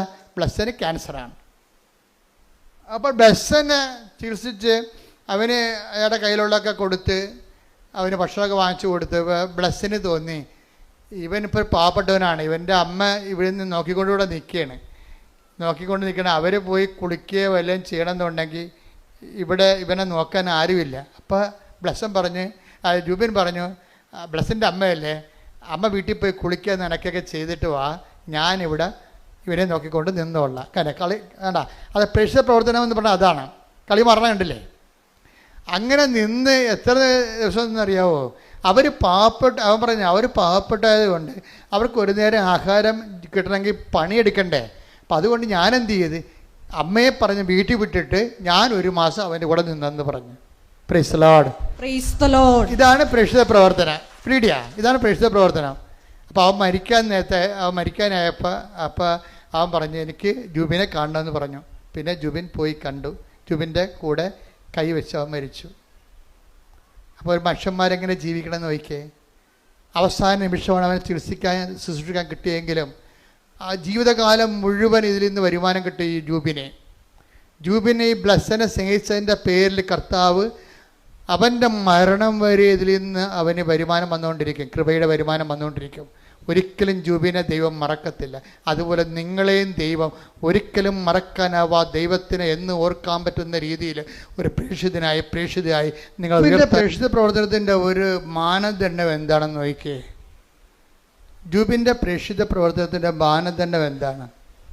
അതായത് അത് ക്രിസ്തുവിൻ്റെ പ്രേക്ഷിത പ്രവർത്തനത്തെക്കുറിച്ചുള്ള വിഭാവനതയാണ് മാനദണ്ഡമാണിത്. എപ്പോഴും നമ്മൾ വിഷയം ശ്രദ്ധിക്കേണ്ടത് വെച്ചാൽ നമുക്ക് ഓരോ ഉടമ്പടി എടുക്കുമ്പോൾ ഓരോ ലക്ഷ്യങ്ങളുണ്ട്. ഇപ്പം ഞാൻ ആദ്യകാലങ്ങളൊക്കെ പറഞ്ഞുകൊണ്ടിരുന്നത്, ഇപ്പോഴും പറയണത് അതാണ്, ഉടമ്പടി ഉടനടി പരിഹാരം. ഒരു സംശയമില്ല കാര്യത്തിൽ. നിങ്ങൾ പത്രം എടുത്ത് നോക്കിയാൽ മതി. പക്ഷേ ഈ ഉടമ്പടി ഉടനടി പരിഹാരം കിട്ടിയില്ലെങ്കിലും 10,000 ഇപ്പോഴും ഇത്തിരി ഉടമ്പടി ദൈവത്തിൻ്റെ സമയത്താണത് നടക്കണമെന്നുണ്ടെങ്കിൽ 10,000 അതിനുള്ളിൽ വിശുദ്ധരായി ജീവിക്കുന്നുണ്ട് ഇന്ന്. എന്താ കാര്യം? കർത്താവ് ചെയ്യുമ്പോൾ എല്ലാം കൃത്യമായിട്ട് ചെയ്യുന്നവർക്ക് നല്ല ക്രിസ്തുവിനെക്കുറിച്ച് നല്ല ഐഡിയ ഉണ്ട്. ക്രിസ്തുവിനെക്കുറിച്ച് ഐഡിയ ഇല്ലാത്ത ജനങ്ങളോട് സംസാരിക്കുമ്പോൾ എന്ത് ചെയ്യണം? ആ രീതിയിൽ സംസാരിക്കാൻ പറ്റത്തുള്ളൂ നമുക്ക്. ഉദാഹരണത്തിന് 1 Corinthians 3:1 എടുത്തേ. സഹോദരങ്ങളെ എനിക്ക് നിങ്ങളോട് ആത്മീയ മനുഷ്യരോട് എന്നതുപോലെ സംസാരിക്കാൻ സാധിച്ചില്ല. ജഡിക മനുഷ്യരോട് എന്നതുപോലെയും ക്രിസ്തുവിനെ കുറിച്ചുള്ള അറിവിന്റെ കാര്യത്തിൽ പൈതങ്ങളോട് എന്നതുപോലെയുമാണ് നിങ്ങളോട് ഞാൻ സംസാരിച്ചത്. പൈതങ്ങളോട് സംസാരിക്കുമ്പോൾ എന്ത് ചെയ്യണം? അവർക്ക് മിഠായി, ബലൂൺ, അതുപോലെയുള്ള കളിപ്പാട്ടം, ഇങ്ങനെ കുറേ സംഭവങ്ങളില്ലേ, അവർ കിട്ടിയാൽ മാത്രമേ മദറിൻ്റെ സ്നേഹം. നിങ്ങൾക്കറിയാവില്ല, ഇപ്പം കുഞ്ഞുങ്ങളെ അമ്മയെന്ന് വിളിക്കണ ആരെയാണ്? പലപ്പോഴും ആയമാരെ വിളിക്കണതല്ലേ. നാളെ ബംഗാളി ചേച്ചിമാർ വന്ന് നമ്മുടെ പിള്ളേർക്ക് നിങ്ങൾ 4 ലക്ഷത്തിൻ്റെ ശമ്പളം മേടിക്കും, നിങ്ങളുടെ മക്കൾക്ക് മുല കൊടുക്കുന്നവരായിരിക്കും ബംഗാളി ചേച്ചിമാരായിരിക്കും. അപ്പം നമ്മുടെ മക്കൾ അവരെന്തെന്ന് വിളിക്കും? അമ്മയെന്ന് വിളിക്കും. നിങ്ങളെന്തെന്ന് വിളിക്കും? ആയി എന്ന് വിളിക്കും. ഇതാണ് പ്രശ്നം. പിള്ളേരുടെ ഒരു സൈക്കോളജിയിൽ എന്താ ഉള്ളത്? ആര് എന്ത് കൊടുക്കുന്നു അവരാണ് അമ്മ. പറഞ്ഞിട്ട് കാര്യമില്ല. ആര് കൊടുക്കുന്നു? അമ്മ എപ്പോഴും അമ്മയായി നിൽക്കുന്നത് എന്തുകൊണ്ടാണ്? എല്ലാ കാര്യങ്ങളും കുഞ്ഞിന് ചെയ്ത് കൊടുക്കുന്നത് കൊണ്ടാണ്. അപ്പം ദൈവത്തിന് ഇങ്ങനെ ഒരു കാലം ഉണ്ടെന്നാണ് പൗലോസ് പറയുന്നത്. ഒന്നിനു വായിച്ചത്, സഹോദരങ്ങളെ എനിക്ക് നിങ്ങളോട് ആത്മീയ മനുഷ്യരോട് എന്നതുപോലെ സംസാരിക്കാൻ സാധിച്ചില്ല. സംസാരിക്കാൻ സാധിക്കും. ആത്മീയ മനുഷ്യരോടാണ് സംസാരിക്കണം എന്നുണ്ടെങ്കിൽ എന്താണ്? നേരത്തെ പറഞ്ഞ കാര്യം 1 തിമോത്തി 4:8 എന്താണ്? ആത്മീയ മനുഷ്യരോട് സംസാരിക്കുന്നത് എന്തിനെക്കുറിച്ചാണ്? നിത്യജീവനെക്കുറിച്ചായിരിക്കും. ജഡിക മനുഷ്യരോട് സംസാരിക്കുന്നത് എന്തിനെക്കുറിച്ചായിരിക്കും? ഈ ജീവിതത്തിന് വേണ്ടിയായിരിക്കും സംസാരിക്കണത്. അപ്പോൾ ഈ ജീവിതത്തിന് വേണ്ടി കർത്താവ് അഡ്രസ്സ് ചെയ്യണില്ലേ? അതാണല്ല ഉടമ്പടി. ഈ ജീവിതത്തിന് വേണ്ടി അവർക്ക് വീഞ്ഞില്ല, അവർക്ക് വീടില്ല, അവർക്ക് ജോലിയില്ല, അവരുടെ വിവാഹം നടക്കണില്ല, അവർക്ക് രോഗമാണ്. ഇതല്ലേ പരിശുദ്ധ ഉടമ്പടിയിലൂടെ ഈശോയോട് പറഞ്ഞിട്ടല്ലേ സമയബന്ധിതമായി ഈ വിഷയം സമാധാനം ഉണ്ടാകേണ്ടത്. പക്ഷേ അടുത്ത പടി എന്താണ് ഉടമ്പടിയുടെ? ഈ ജീവിതത്തിന് വേണ്ടി മാത്രമാണ് നിങ്ങൾ യേശുക്രിസ്തു പ്രതിഷ്ഠിക്കുന്നത്. ശ്രദ്ധിക്കട്ടെ. ഹല്ലേലൂയ, ഹല്ലേലൂയ, ഹല്ലേലൂയ, ഹല്ലേലൂയ, ഹല്ലേലൂയ. യേശുവേ നന്ദി, യേശുവേ സ്തുതി.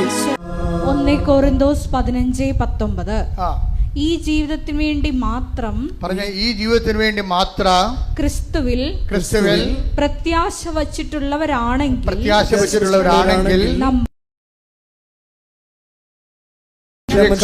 നിർഭാഗ്യരാണ്. അപ്പൊ ക്രിസ്തുവിൽ പ്രത്യാശ അർപ്പിക്കണം എന്തിനാണ്? ഈ ജീവിതത്തിന് വേണ്ടിയും മാത്രമാണെന്നാണ് ചോദിക്കണത്. വെച്ചാൽ ഈ ജീവിതത്തിന് വേണ്ടി ഉണ്ട്, ഈ ജീവിതത്തിന് വേണ്ടി പിന്നെ എന്താണ്? വരാനിരിക്കുന്ന ജീവിതത്തിന് വേണ്ടി കൂടിയാണ്. അപ്പോൾ വരാനിരിക്കുന്ന ജീവിതത്തിന് വേണ്ടി കൂടുതലാണ് നിങ്ങൾ ചില കാര്യങ്ങൾ താമസിക്കുന്നുണ്ടെങ്കിൽ എപ്പോഴും ഓർത്തേക്കണം, നിങ്ങളെന്താണ്? നിത്യജീവൻ്റെ എക്സ്പ്രസ് ഹൈവേയിലേക്ക് വന്നു എന്ന്. എന്താ കാര്യം എന്താണ്? ദൈവം ഈ ജീവിതത്തെ ഉടമ്പടിയിൽ ഒരു 3-4 കാര്യങ്ങൾ പടപെടാതെ നിങ്ങളുടെ കാര്യം നടക്കുകയും ചില കാര്യങ്ങൾ താമസിക്കുകയും ചെയ്യുമ്പോൾ അത് താമസിക്കുന്നതല്ല, മറിച്ച് എന്താണ്? നിത്യജീവനെക്കുറിച്ച് നിങ്ങൾ ഈ കാലഘട്ടങ്ങളിൽ ചിന്തിക്കാനും അതിനുവേണ്ടി ഇൻവെസ്റ്റ് ചെയ്യാനും വേണ്ടി ദൈവം നിങ്ങളെ ഒരുക്കുന്നതാണ്. കൈയടിച്ച് ശ്രദ്ധിക്കട്ടെ. നിങ്ങൾ പറയും ആറ്റിക്കളഞ്ഞാലും പണിയായി. അതാ സംഭവം. മലയാളം അങ്ങനെ ചെയ്യത്തുള്ളൂ. അവൻ അർത്ഥ കൈക്ക്. അപ്പം ഈ ബേസിക് സ്വഭാവങ്ങളുള്ള കാരണം തന്നെ ദൈവാനുഗ്രഹം കുറയാൻ സാധ്യതയുണ്ട്. നമ്മുടെ സാംസ്കാരിക അവബോധം മനസ്സിൽ കിടക്കുന്നത് എന്താണ്? ഇതുപോലെ തന്നെ ബൈബിളേതരമായി നിലവാരപ്പെട്ടിട്ടുള്ള ദൈവഹിതപ്രകാരമുള്ള ദൈവത്തെ സ്വീകരിക്കാത്ത ഒരു ജനതയുടെ സ്വയം പ്രകാശനങ്ങളാണ്. അതിനാണ് പഴഞ്ചൊല്ലെന്ന് പറയണത്. എന്താ പ്രോബ്ലം എന്ന് വെച്ച് കഴിഞ്ഞാൽ ബൈബിളിനെതിരാണ്. നിങ്ങൾ പറയും ആറ്റിക്കളഞ്ഞാലും അളന്ന് കളയണം. അപ്പോൾ കർത്താവ് എന്ന് പറയും, നിങ്ങൾ അളക്കുന്ന അളവ് പോലോട് തന്നെ തിരിച്ചു നിങ്ങൾക്ക് മാത്രം അളന്നാൽ പറ്റുന്നില്ല. മത്തായി 7:2 നിങ്ങൾ അളക്കുന്ന അളവ് കൊണ്ട് തന്നെ നിങ്ങൾക്കും അളന്ന് കിട്ടും.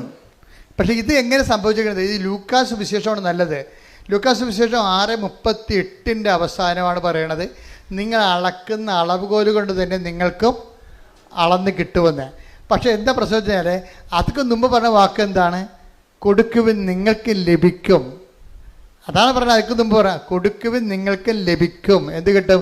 അമർത്തി കുലുക്കി നിറച്ചളന്ന് അവൻ നിൻ്റെ മടിയിലോട്ട് ചൊരിയും എന്ന് പറഞ്ഞിട്ടാണ് പറഞ്ഞത്. ഇങ്ങനെ ചൊരിയണമെങ്കിൽ എന്ത് ചെയ്യണം?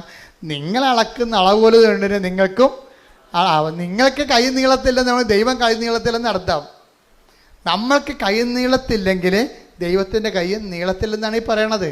കേൾക്കുമ്പോൾ അവർക്കും നമുക്ക് കൊടുക്കുമെന്നെങ്കിൽ ലഭിക്കും. പക്ഷെ എങ്ങനെ കൊടുക്കണം? അമർത്തി കുലുക്കി നിറച്ച് അളന്ന് അവൻ നിൻ്റെ മടിയിലോട്ട് ചൊരിയണമെങ്കിൽ എന്ത് ചെയ്യണം? നമ്മൾ അളക്കണം ആദ്യം. നിങ്ങൾ അളക്കുന്ന അളവ് അല്ലാതെ ദൈവമാണല്ലോ ആദ്യം അളക്കണത്. ആ വചനം ഒന്ന് വായിച്ചേ. ലൂക്ക 6:38. ലൂക്ക 6:38. കൊടുക്കുവിൻ നിങ്ങൾക്കും കിട്ടും, നിങ്ങൾക്ക് ലഭിക്കും. അമർത്തി കുലുക്കി നിറച്ചളന്ന് അവർ നിങ്ങളുടെ മടിയിൽ ഇട്ടുതരും. നിങ്ങൾ അളക്കുന്ന അളവ് കൊണ്ട് തന്നെ നിങ്ങൾക്കും അളന്ന് കിട്ടും. ഞാൻ എന്ത് ഇത് വായിച്ചപ്പോഴേക്കും ഈ ജുബിനുണ്ടല്ലോ, നിത്യത സമൃദ്ധമായിരിക്കും. എന്താ കാര്യം? ഞാൻ രോഗിയായിരുന്നു, നിങ്ങൾ എന്നെ കണ്ടു എന്ന് പറഞ്ഞില്ലേ? കണ്ടിട്ടാൻ പോകുന്നില്ലല്ലോ, 1 മാസം അവിടെ നിന്നില്ലേ? അതാണ് സംഭവം. എൻ്റെ പിതാവിനാൽ ഇപ്പം നിങ്ങൾ ഓർക്കും ശരിയാണ്, കൊടുക്കും നമുക്ക് ലഭിക്കും. അപ്പോൾ നമുക്ക് IELTS പാസ്സാവുന്ന വെച്ചാൽ പറയണം, ശരി. അപ്പോൾ നമ്മുടെ പുരയിടം വിറ്റുപോകും, നല്ല വിലക്ക് വിറ്റുപോകുമായിരിക്കും. നിങ്ങൾ ഞാൻ പറയണതൊന്ന് ചിന്തിക്കണ വേറെ. നിങ്ങൾ കൊടുക്കും, ശരി അവന് നമ്മൾ ആണെങ്കിൽ നമുക്ക് 2 കിലോ അരി വാങ്ങിച്ചു കൊടുക്കാം, 10 ഉടുപ്പ് വാങ്ങിച്ചു കൊടുക്കാം. അങ്ങനെയാണെങ്കിൽ പിന്നെ എന്ത്, അപ്പോൾ ജോലി കിട്ടുമല്ല, അപ്പോൾ ശമ്പളം കിട്ടുമല്ല, അപ്പോൾ നമ്മൾ 100 ഉടുപ്പ് തിരിച്ച് വാങ്ങിക്കാമല്ല. ഇങ്ങനെ ഭാഗികമായിട്ടും മാനുഷികമായിട്ടും ക്യാഷ് ആൻഡ് കയ്യിലാണ് വചനം നിങ്ങൾ ചിന്തിക്കുകയും ആലോചിക്കുകയും മനസ്സിലാക്കുകയും ചെയ്യും. അതല്ല ഇവിടുത്തെ പ്രശ്നം. എന്താ പ്രശ്നം? ഈ നിത്യതയെക്കുറിച്ചാണ് കർത്താവ് ഇതെല്ലാം പറഞ്ഞിരിക്കുന്നത്. എൻ്റെ ഞാൻ രോഗിയായിരുന്നു, നിങ്ങൾ എന്നെ സന്ദർശിച്ചു, എൻ്റെ പിതാവിനാൽ അനുഗ്രഹീതരെ വരുവിൻ, ലോകാരംഭം മുതൽ ഒരുക്കിയിരിക്കുന്ന രാജ്യം നിങ്ങൾ കൈവശമാക്കിക്കൊള്ളുവൻ. നിത്യതയെക്കുറിച്ചാണ് ഇതെല്ലാം പറയണത് പലതും. അപ്പോൾ ജൂബിനെ സംബന്ധിച്ചിടത്തോളം ഒരു മണിക്കൂർ പോയി നിൽക്കാൻ പറഞ്ഞപ്പോൾ അവനെന്ത് ചെയ്ത്? 1 മാസം പോയി നിന്ന്. അപ്പോൾ അവന് എന്താ കിട്ടാൻ പോണേ? നിത്യതയാണ് അവന് വരാൻ പോണത്. അവൻ്റെ ഇതിനോടുകൂടി നിത്യത. അപ്പോൾ നിങ്ങളൊക്കെ ചത്ത് കഴിയുമ്പോൾ ചില ഈ ജീവിതത്തിൽ എന്താ അച്ഛൻ ഈശോ ഒന്നും പറയാത്തത്? അങ്ങനെയാണ് ചേർത്ത് നൽകുമെന്ന് ഈശോ പറയണത്. വരാനിരിക്കുന്ന രാജ്യത്തെ നിത്യജീവനം. ടേക്ക് ദ ബെറ്റർ ഫോർ വരാനിരിക്കുന്ന. അപ്പോൾ ഈ ജീവിതത്തിൻ്റെ ഡിമാൻഡ്സുകൾ സാറ്റിസ്ഫൈ ചെയ്തതിന് ശേഷമാണ് അതിൻ്റെ കൂടെ എന്ത് ചെയ്യും? ഉടമ്പടിക്ക് വരാനിരിക്കുന്ന കാലത്ത് നിത്യജീവനം. Take the better for. ശ്രുതികട ഹല്ലേലൂയ ഹല്ലേലൂയ ഹല്ലേലൂയ ഹല്ലേലൂയ. യേശുവേ നന്ദി, യേശുവേ സ്തുതി. ഹല്ലേലൂയ ഹല്ലേലൂയ ഹല്ലേലൂയ ഹല്ലേലൂയ ഹല്ലേലൂയ. മർക്കോസ് 10:29-30. മർക്കോസ് 10:29-30. യേശു പ്രതിവചിച്ചു, സത്യമായി ഞാൻ നിങ്ങളോട് പറയുന്നു, എന്നെ പ്രതിയും സുവിശേഷത്തെ പ്രതിയും ഭവനത്തെയോ സഹോദരന്മാരെയോ സഹോദരിമാരെയോ മാതാവിനെയോ പിതാവിനെയോ മക്കളെയോ വയലുകളെയോ ത്യജിക്കുന്നവരിൽ ആർക്കും ഇവിടെ വെച്ച് തന്നെ 100 ഇരട്ടി ലഭിക്കാതിരിക്കില്ല. ഭവനങ്ങളും സഹോദരന്മാരും സഹോദരിമാരും മാതാക്കളും മക്കളും വയലുകളും അവയോടൊപ്പം പീഡനങ്ങളും വരാനിരിക്കുന്ന കാലത്ത് നിത്യജീവനും. യേശുക്രിസ്തുവിന് വേണ്ടി നമ്മൾ കൊടുക്കുമ്പോഴേ ആ കൊടുക്കണ ആ സമയത്ത് ചില ആൾക്കാർ പറയത്തില്ലേ, എന്ത് കൊടുത്താലും ആ കൊടുക്കുമ്പോൾ കൊള്ളാമെന്ന്. മലയാളത്തിലുള്ള സംഭവമാണ്. എന്താണ് കൊടുക്കുമ്പോൾ കൊള്ളാമെന്ന്? നമ്മൾ ആർക്കെന്ത് കൊടുത്താലും 5 മാസത്തേക്ക് ഇങ്ങനെ നമ്മളെ കാണുമ്പോൾ ചിരിക്കും. 6-ാം മാസം നമ്മളെ കാണുമ്പോൾ കണ്ട ഇതുപോലെ ഉണ്ടാകത്തില്ല. ദൈവം അങ്ങനെ അല്ലെന്നായി പറയണത്. പറഞ്ഞ മനസ്സിലായില്ലേ? ഇപ്പോൾ കൊടുക്കുമ്പോൾ പാത്ത പറഞ്ഞ് തന്നെ കൊടുക്കണം. എന്താ വിഷയം എന്ന് വെച്ചാൽ നമ്മൾ ദൈവത്തെ സ്നേഹിക്കുന്നുണ്ടെന്ന് മനസ്സിലാകണത് നമ്മൾ ദൈവത്തിന് വേണ്ടി നമ്മുടെ ജീവിതം ചെലവഴിക്കുമ്പോഴാണ് മനസ്സിലായി. ഇപ്പം നിങ്ങൾ തന്നെ ഒരു ദിവസം എന്തുമാത്രം മനുഷ്യരെ എനിക്ക് വേണ്ടി പ്രാർത്ഥിക്കണത്. ഞാൻ വീട്ടിൽ കല്യാണം കഴിച്ച് ജീവിച്ചിരുന്നെങ്കിൽ പ്രാർത്ഥിക്കും ഇത്തിരി ആൾക്കാർ. നടത്തപ്പോൾ ഞാൻ കർത്താവിന് എൻ്റെ ജീവിതം കൊടുത്തപ്പോൾ ലക്ഷക്കണക്കിന് മനുഷ്യരല്ലേ നമ്മളെ പ്രാർത്ഥിക്കാൻ വേണ്ടി നിൽക്കണതും നമുക്ക് വേണ്ടി പ്രാർത്ഥിക്കണതും ശുശ്രൂഷകളെല്ലാം സഹായിക്കണതും എന്തെല്ലാം കാര്യങ്ങൾ. അതുപോലെ നിങ്ങളും എൻ്റെ ദൈവത്തിലെ ഇപ്പോൾ ഇത് പ്രേക്ഷിത പ്രവർത്തനത്തിൻ്റെ സമയമാണ്. ഇപ്പം അച്ഛൻ്റെ കൂടെ പ്രേക്ഷിത പ്രവർത്തനം ചെയ്യണമെന്ന് ആഗ്രഹിക്കുന്നവർക്ക് വന്നിവിടെ ഒന്ന് നിൽക്കാം, ഒരു കുഴപ്പമില്ല. ഇപ്പോൾ 5 കൊല്ലം വേണം 5 കൊല്ലം നിൽക്കാം, 3 കൊല്ലം വേണം 3 കൊല്ലം നിൽക്കാം, ജീവിതകാലം മുഴുവൻ വേണമെങ്കിൽ നിങ്ങൾക്ക് നിൽക്കാം. അതൊക്കെ പക്ഷേ നിങ്ങൾക്ക് ബോധ്യം ഉണ്ടാകണം ഈ വിഷയത്തെക്കുറിച്ച്. കാര്യം ഇവിടെ നിൽക്കുന്നവർ വെറുതെ ഒരു ധ്യാനകത്തിൽ പോയി നിൽക്കുകയല്ല. മാതാവിൻ്റെ പ്രത്യക്ഷീകരണത്തിന് സ്ഥിരീകരണത്തിനായിട്ട് ഞാൻ എൻ്റെ ജീവിതം കൊണ്ട് സാക്ഷിയാണെന്നുള്ള രീതിയിൽ പ്രത്യക്ഷീകരണത്തിൻ്റെ സാക്ഷികളാണ്. ആ കാര്യത്തിൽ ബോധ്യമുള്ളവരായിരിക്കണം വരേണ്ടത്. ആ കാര്യത്തിൽ ബോധ്യം ഉണ്ടാകണം. അല്ലാത്തവർ 5 കൊല്ലം ഈ പ്രത്യക്ഷീകരണത്തിൽ ബോധ്യമില്ലാത്തവർ 5 കൊല്ലം വന്നാലും പണിക്കാരാണ്. ആ പണി കഴിഞ്ഞ് പോവും. ഞാൻ അവരുമായിട്ട് വലിയ ബന്ധങ്ങളൊന്നുമില്ല ശരിക്കും പറഞ്ഞു. അങ്ങനെ എത്ര പേര് ഇവിടെ വന്ന് പ്രവർത്തിച്ച് പോകുന്നുണ്ട്. I am not seeing personally them. കാര്യം എന്നെ സംബന്ധിച്ചിടത്തോളം ഞാൻ നോക്കണത് എപ്പോഴും എന്താണ്? പ്രത്യക്ഷീകരണത്തിൽ ഇവർക്ക് ബോധ്യമുണ്ടോ? മാതാവ് ഇവിടെ പ്രത്യക്ഷപ്പെട്ടതായിട്ട് അവർക്ക് ബോധ്യമുണ്ടോ? അതനുസരിച്ച് തന്നെയാണോ അവരുടെ ശുശ്രൂഷകൾ മുന്നോട്ട് പോണത്? അവിടെ സംസാരങ്ങൾ മാതാവിൻ്റെ പ്രത്യക്ഷത്തെക്കുറിച്ച് നമുക്ക് കിട്ടുന്ന അറിവെന്ന് പറയുന്നത് ഒരു അഭിഷേകദാനമാണ്. അത് കിട്ടാതെ ആരെല്ലാം ഇവിടെ ഒരു ജന്മം ഇവിടെ നിന്നിട്ടൊരു കഥയില്ല. അപ്പോൾ വരാൻ പോകുന്നവരെ പ്രേക്ഷിത ആണായാലും പെണ്ണായാലും ഓർക്കുക, മാതാവിൻ്റെ പ്രത്യക്ഷീകരണമാണ് കൃപാസനത്തിൻ്റെ ആ ഹൃദയസ്പന്ദനമെന്ന് പറയണത്. ആ പ്രത്യക്ഷീകരണത്തെക്കുറിച്ച് ദൈവം തന്നെ നിങ്ങൾക്ക് ബോധ്യങ്ങൾ തരണത് അനുഭവങ്ങളിലൂടെ ആയിരിക്കണം. അതിലൊക്കെ ഒരു ആകർഷണം തോന്നിക്കഴിഞ്ഞാൽ തീർച്ചയായും പ്രേക്ഷിതനാകാനുള്ള ആവശ്യിക്കാതെ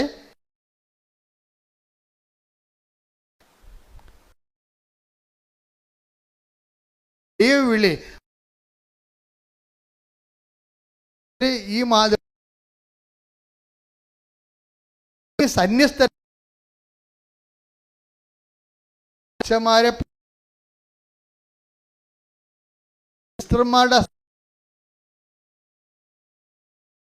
മുഴുവൻ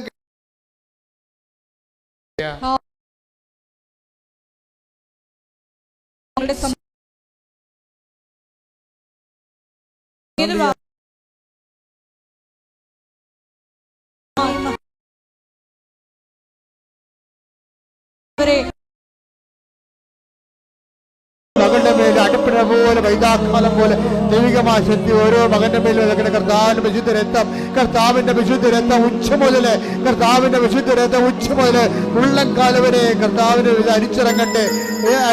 കർത്താവിന് ശക്തി. കർത്താവ് തൈറോയ്ഡ് രോഗികള്, PCOD രോഗികള്, പിസ്തുല രോഗികള്, കരള് രോഗികള്, ഹൃദയ രോഗികള്, ശ്വാസകോശ രോഗികള്, ഹൃദയ രോഗികള്, കിഡ്നി രോഗികള്, കുടല് രോഗികള്, ക്യാൻസർ രോഗികള്, യേശു ക്രിസ്തുവിന്റെ ഉന്നതമായ നാമത്തില് മാറിപ്പോകട്ടെ. ശ്രുതിക്കട്ടെ.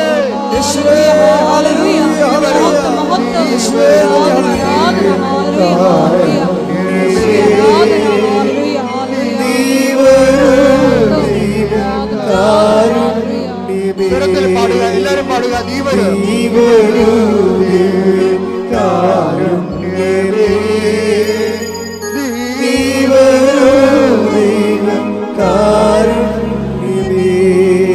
കർത്താവേ. ഗർഭിണികളെ സമർപ്പിച്ച് പ്രാർത്ഥിക്കുന്ന കർത്താവേ, കുഞ്ഞുങ്ങളെ സമർപ്പിച്ച് പ്രാർത്ഥിക്കുന്ന കർത്താവേ. ഈശോ നിന്റെ തിരുവരുവാർന്ന് വളർന്നു കയറാൻ കുഞ്ഞുമക്കൾ ഉണ്ടാകുന്ന മുഴുവൻ രോഗികളായിട്ട് കുഞ്ഞുമക്കളെ കണ്ണീരോടെ കരയുന്ന അമ്മമാരെ അവിടെ കുഞ്ഞുങ്ങളെ സ്പർശിക്കണമേ എന്ന് പ്രാർത്ഥിക്കുന്ന കർത്താവ്. നിന്റെ സ്വർഗീയമായത് കർത്താവ്, നിന്റെ ഉന്നതമായ നാമത്തെ മഹത്വപ്പെടുത്തണ കർത്താവ്. മക്കളില്ലാത്തവരെ സ്പർശിക്കണ കർത്താവ്, ഭവനരഹിതരെ സ്പർശിക്കണ കർത്താവ്.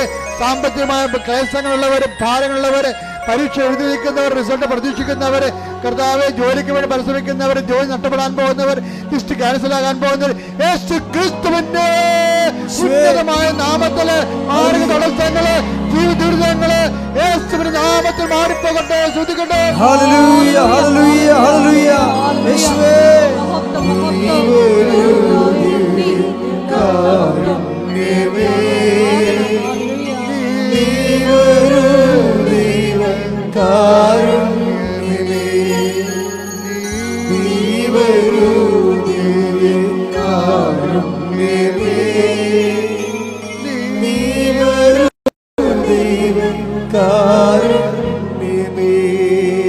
കർത്താവിന്റെ ഉന്നതമായ നാമത്തിന് സ്വസ്ഥം ചെയ്യുന്ന കർത്താവെ, കണ്ണിന് കരുക്കളുള്ളവരെ, കണ്ണിന് ദശ വളരുന്നവരെ കർത്താവ്, കണ്ണിന് കാഴ്ച മുട്ടിയവരെ അങ്ങനെ തിരിച്ച് സമർപ്പിച്ച് പ്രാർത്ഥിക്കുന്നു. മറാത്ത തലവേദന ഉള്ളവരെ സമർപ്പിച്ച് പ്രാർത്ഥിക്കുന്ന കർത്താവെ,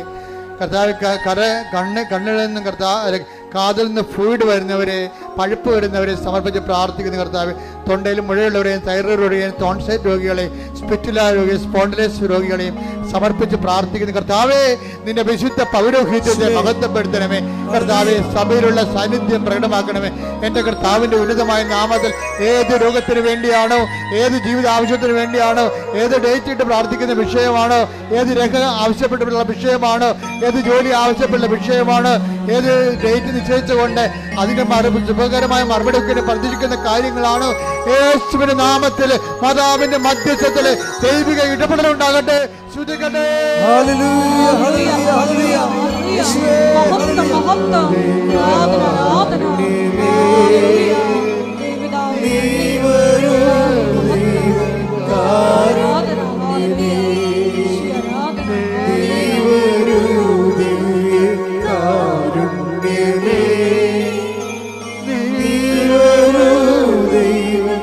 കാരുണ്യമേ. എൻ്റെ മക്കളെ, നിങ്ങളുടെ സന്തോഷത്തോടെ കൈകൾ നെഞ്ചത്ത് വെച്ചുകൊണ്ട് പ്രാർത്ഥിക്കുക. അച്ഛൻ പ്രാർത്ഥിക്കുമ്പോൾ ശ്രദ്ധിക്കണം. കർത്താവിൻ്റെ അടിപ്പണ്ട പോലെ വൈദാഘാതം ദൈവികമായ ശക്തി നിനക്ക് വരുന്ന കാര്യമാണ്. നിന്റെ മനസ്സ് വേദനിക്കുന്ന, നെഞ്ച് പൊളയുന്ന, പിടക്കുന്ന എന്താ വിഷയത്തിനും ഈ ആഴ്ചയിൽ കർത്താവ് 7 ദിവസത്തിനുള്ളിൽ കർത്താവിന്റെ തീരുമാനം ഉണ്ടാകും. ശ്രദ്ധിക്കട്ടെ. ഹല്ലേലൂയ, ഹല്ലേലൂയ, എന്റെ കർത്താവിന് 39 വർഷം ഞാൻ അർപ്പിച്ച കൃപാസമർത്താരെ ജീവനോടെ പ്രത്യക്ഷപ്പെട്ട 39 വർഷം ഞാൻ അർപ്പിച്ച കൃപാന്റെ യോഗ്യതയാൽ കൃപാസമർത്താരെ ജീവനോടെ പ്രത്യക്ഷപ്പെട്ട പരിശുദ്ധ അമ്മയുടെ മധ്യസ്ഥതയില് ഇവിടെ പ്രാർത്ഥിക്കുന്ന മക്കൾക്ക്, ഓൺലൈനിൽ പ്രാർത്ഥിക്കുന്ന മക്കൾക്ക്, ഉടമ്പടി എടുത്ത് പ്രാർത്ഥിക്കുന്ന മക്കൾക്ക് അവരുടെ ജീവിത ദുരിതങ്ങള് ഇപ്പോഴേ പരിശുദ്ധ അമ്മ ഉണ്ണീശോയുമായിട്ട് ജലത്തിന്റെ ഉള്ളിൽ നിന്ന് ഇറങ്ങി വരുന്നതായിട്ട് കണ്ടുകൊണ്ടിരിക്കുന്നു. ഇപ്പൊ പരിശുദ്ധ അമ്മ ഉണ്ണീശോയുമായിട്ട് കൊണ്ട് ജലത്തിന്റെ ഇടയിൽ നിൽക്കുന്നതായിട്ട് കാണുന്നു. കർത്താവിന്റെ കരുണയാ, ദൈവത്തിന്റെ കൃപയാ, കർത്താവേ അവർക്ക് വീട്ടില്ല, അവർക്ക് വെള്ളമില്ല, കുടിക്കാൻ വെള്ളമില്ല, ജോലിയില്ല, എല്ലാ കുടുംബങ്ങളിലേക്ക് കർത്താവിന്റെ കണ്ണത്തോടെ മാർഗരേഖകള്, ദുരിതങ്ങള് പ്രാർത്ഥിക്കുന്ന വിഷയത്തില് 39 വർഷം അർപ്പിച്ചിട്ടുമാണ്. ഇവരുടെ പ്രത്യക്ഷപ്പെട്ട് പരിശുദ്ധ അമ്മയുടെ മധ്യസ്ഥതയില് ഈ ആൾക്കാരെ നടത്ത 10,000-കണക്കിന് ആരാധനയാൽ മാർഗരോഗങ്ങള്, ദുരിതങ്ങള്, ഈ തടസ്സങ്ങള് യേശുവിന്റെ നാമത്തിൽ മാറിപ്പോകട്ടെ.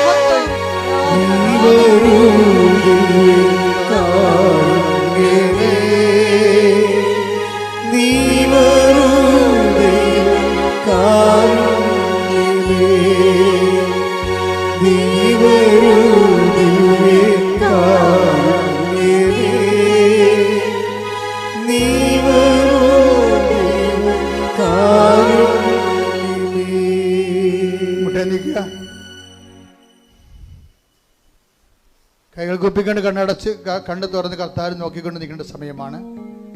വ്യക്തിപരമായ ആവശ്യങ്ങൾക്ക് വേണ്ടി പ്രാർത്ഥിക്കേണ്ട സമയമാണ്. ഓൺലൈനിലുള്ളവർ പ്രാർത്ഥിക്കേണ്ട സമയമാണ്.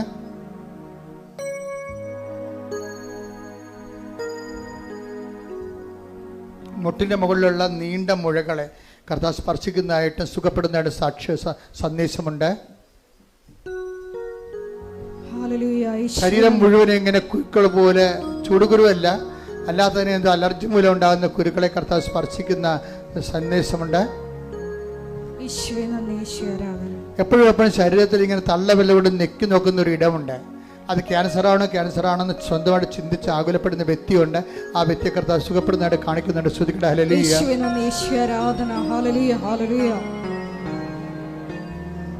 വ്യക്തിപരമായ ആവശ്യങ്ങൾ മൗനമായി പ്രാർത്ഥിക്കുക. ശ്വാസകോശങ്ങൾ സംബന്ധിച്ച് പ്രാർത്ഥിക്കുക. ശ്വാസകോശങ്ങളുടെ കർത്താവിൻ്റെ വിശുദ്ധമായ രക്തം കയറി ഇറങ്ങാൻ വേണ്ടി പ്രാർത്ഥിക്കുക.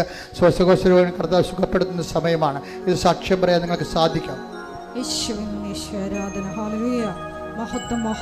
ഒരു തോളെല്ലില് ഇടത് തോല് വലത് തോല് ഇടിഞ്ഞും ഇടത് തോടും മുന്തിയും നിൽക്കുന്ന ഒരവസ്ഥയാണ്. എന്തോ അപകടത്തിലോ അല്ലെങ്കിൽ ജന്മനോ സംഭവിച്ചതാണ്. അത് ബാലൻസ് ചെയ്യുന്ന രീതിയിൽ ഒരു സന്ദേശമുണ്ട്. കർത്താവിന് നന്ദി പറയാം.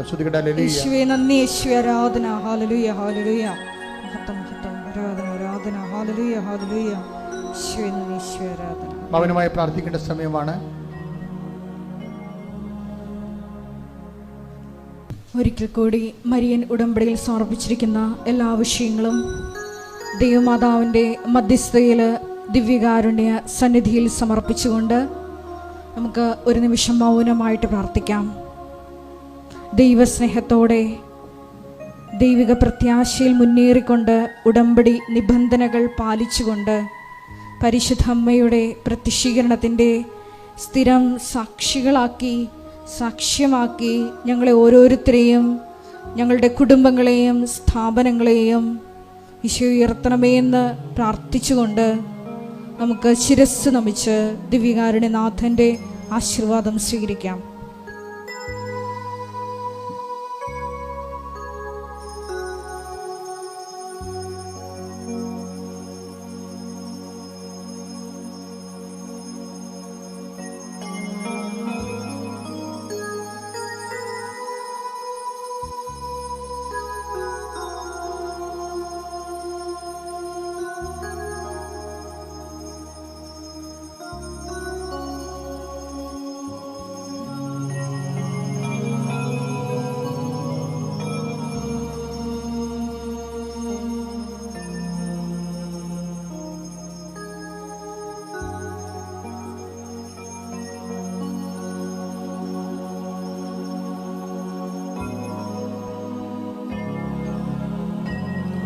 പരിശുദ്ധ പരമ ദിവ്യകാരുണ്യമേ,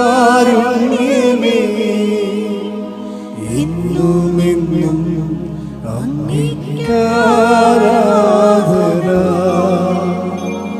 പരിശുദ്ധ പരമ ദിവ്യകാരുണ്യമേ, എന്നുമെന്നും അങ്ങേക്കാരാധന. പരിശുദ്ധ പരമ ദിവ്യകാരുണ്യമേ, എന്നുമെന്നും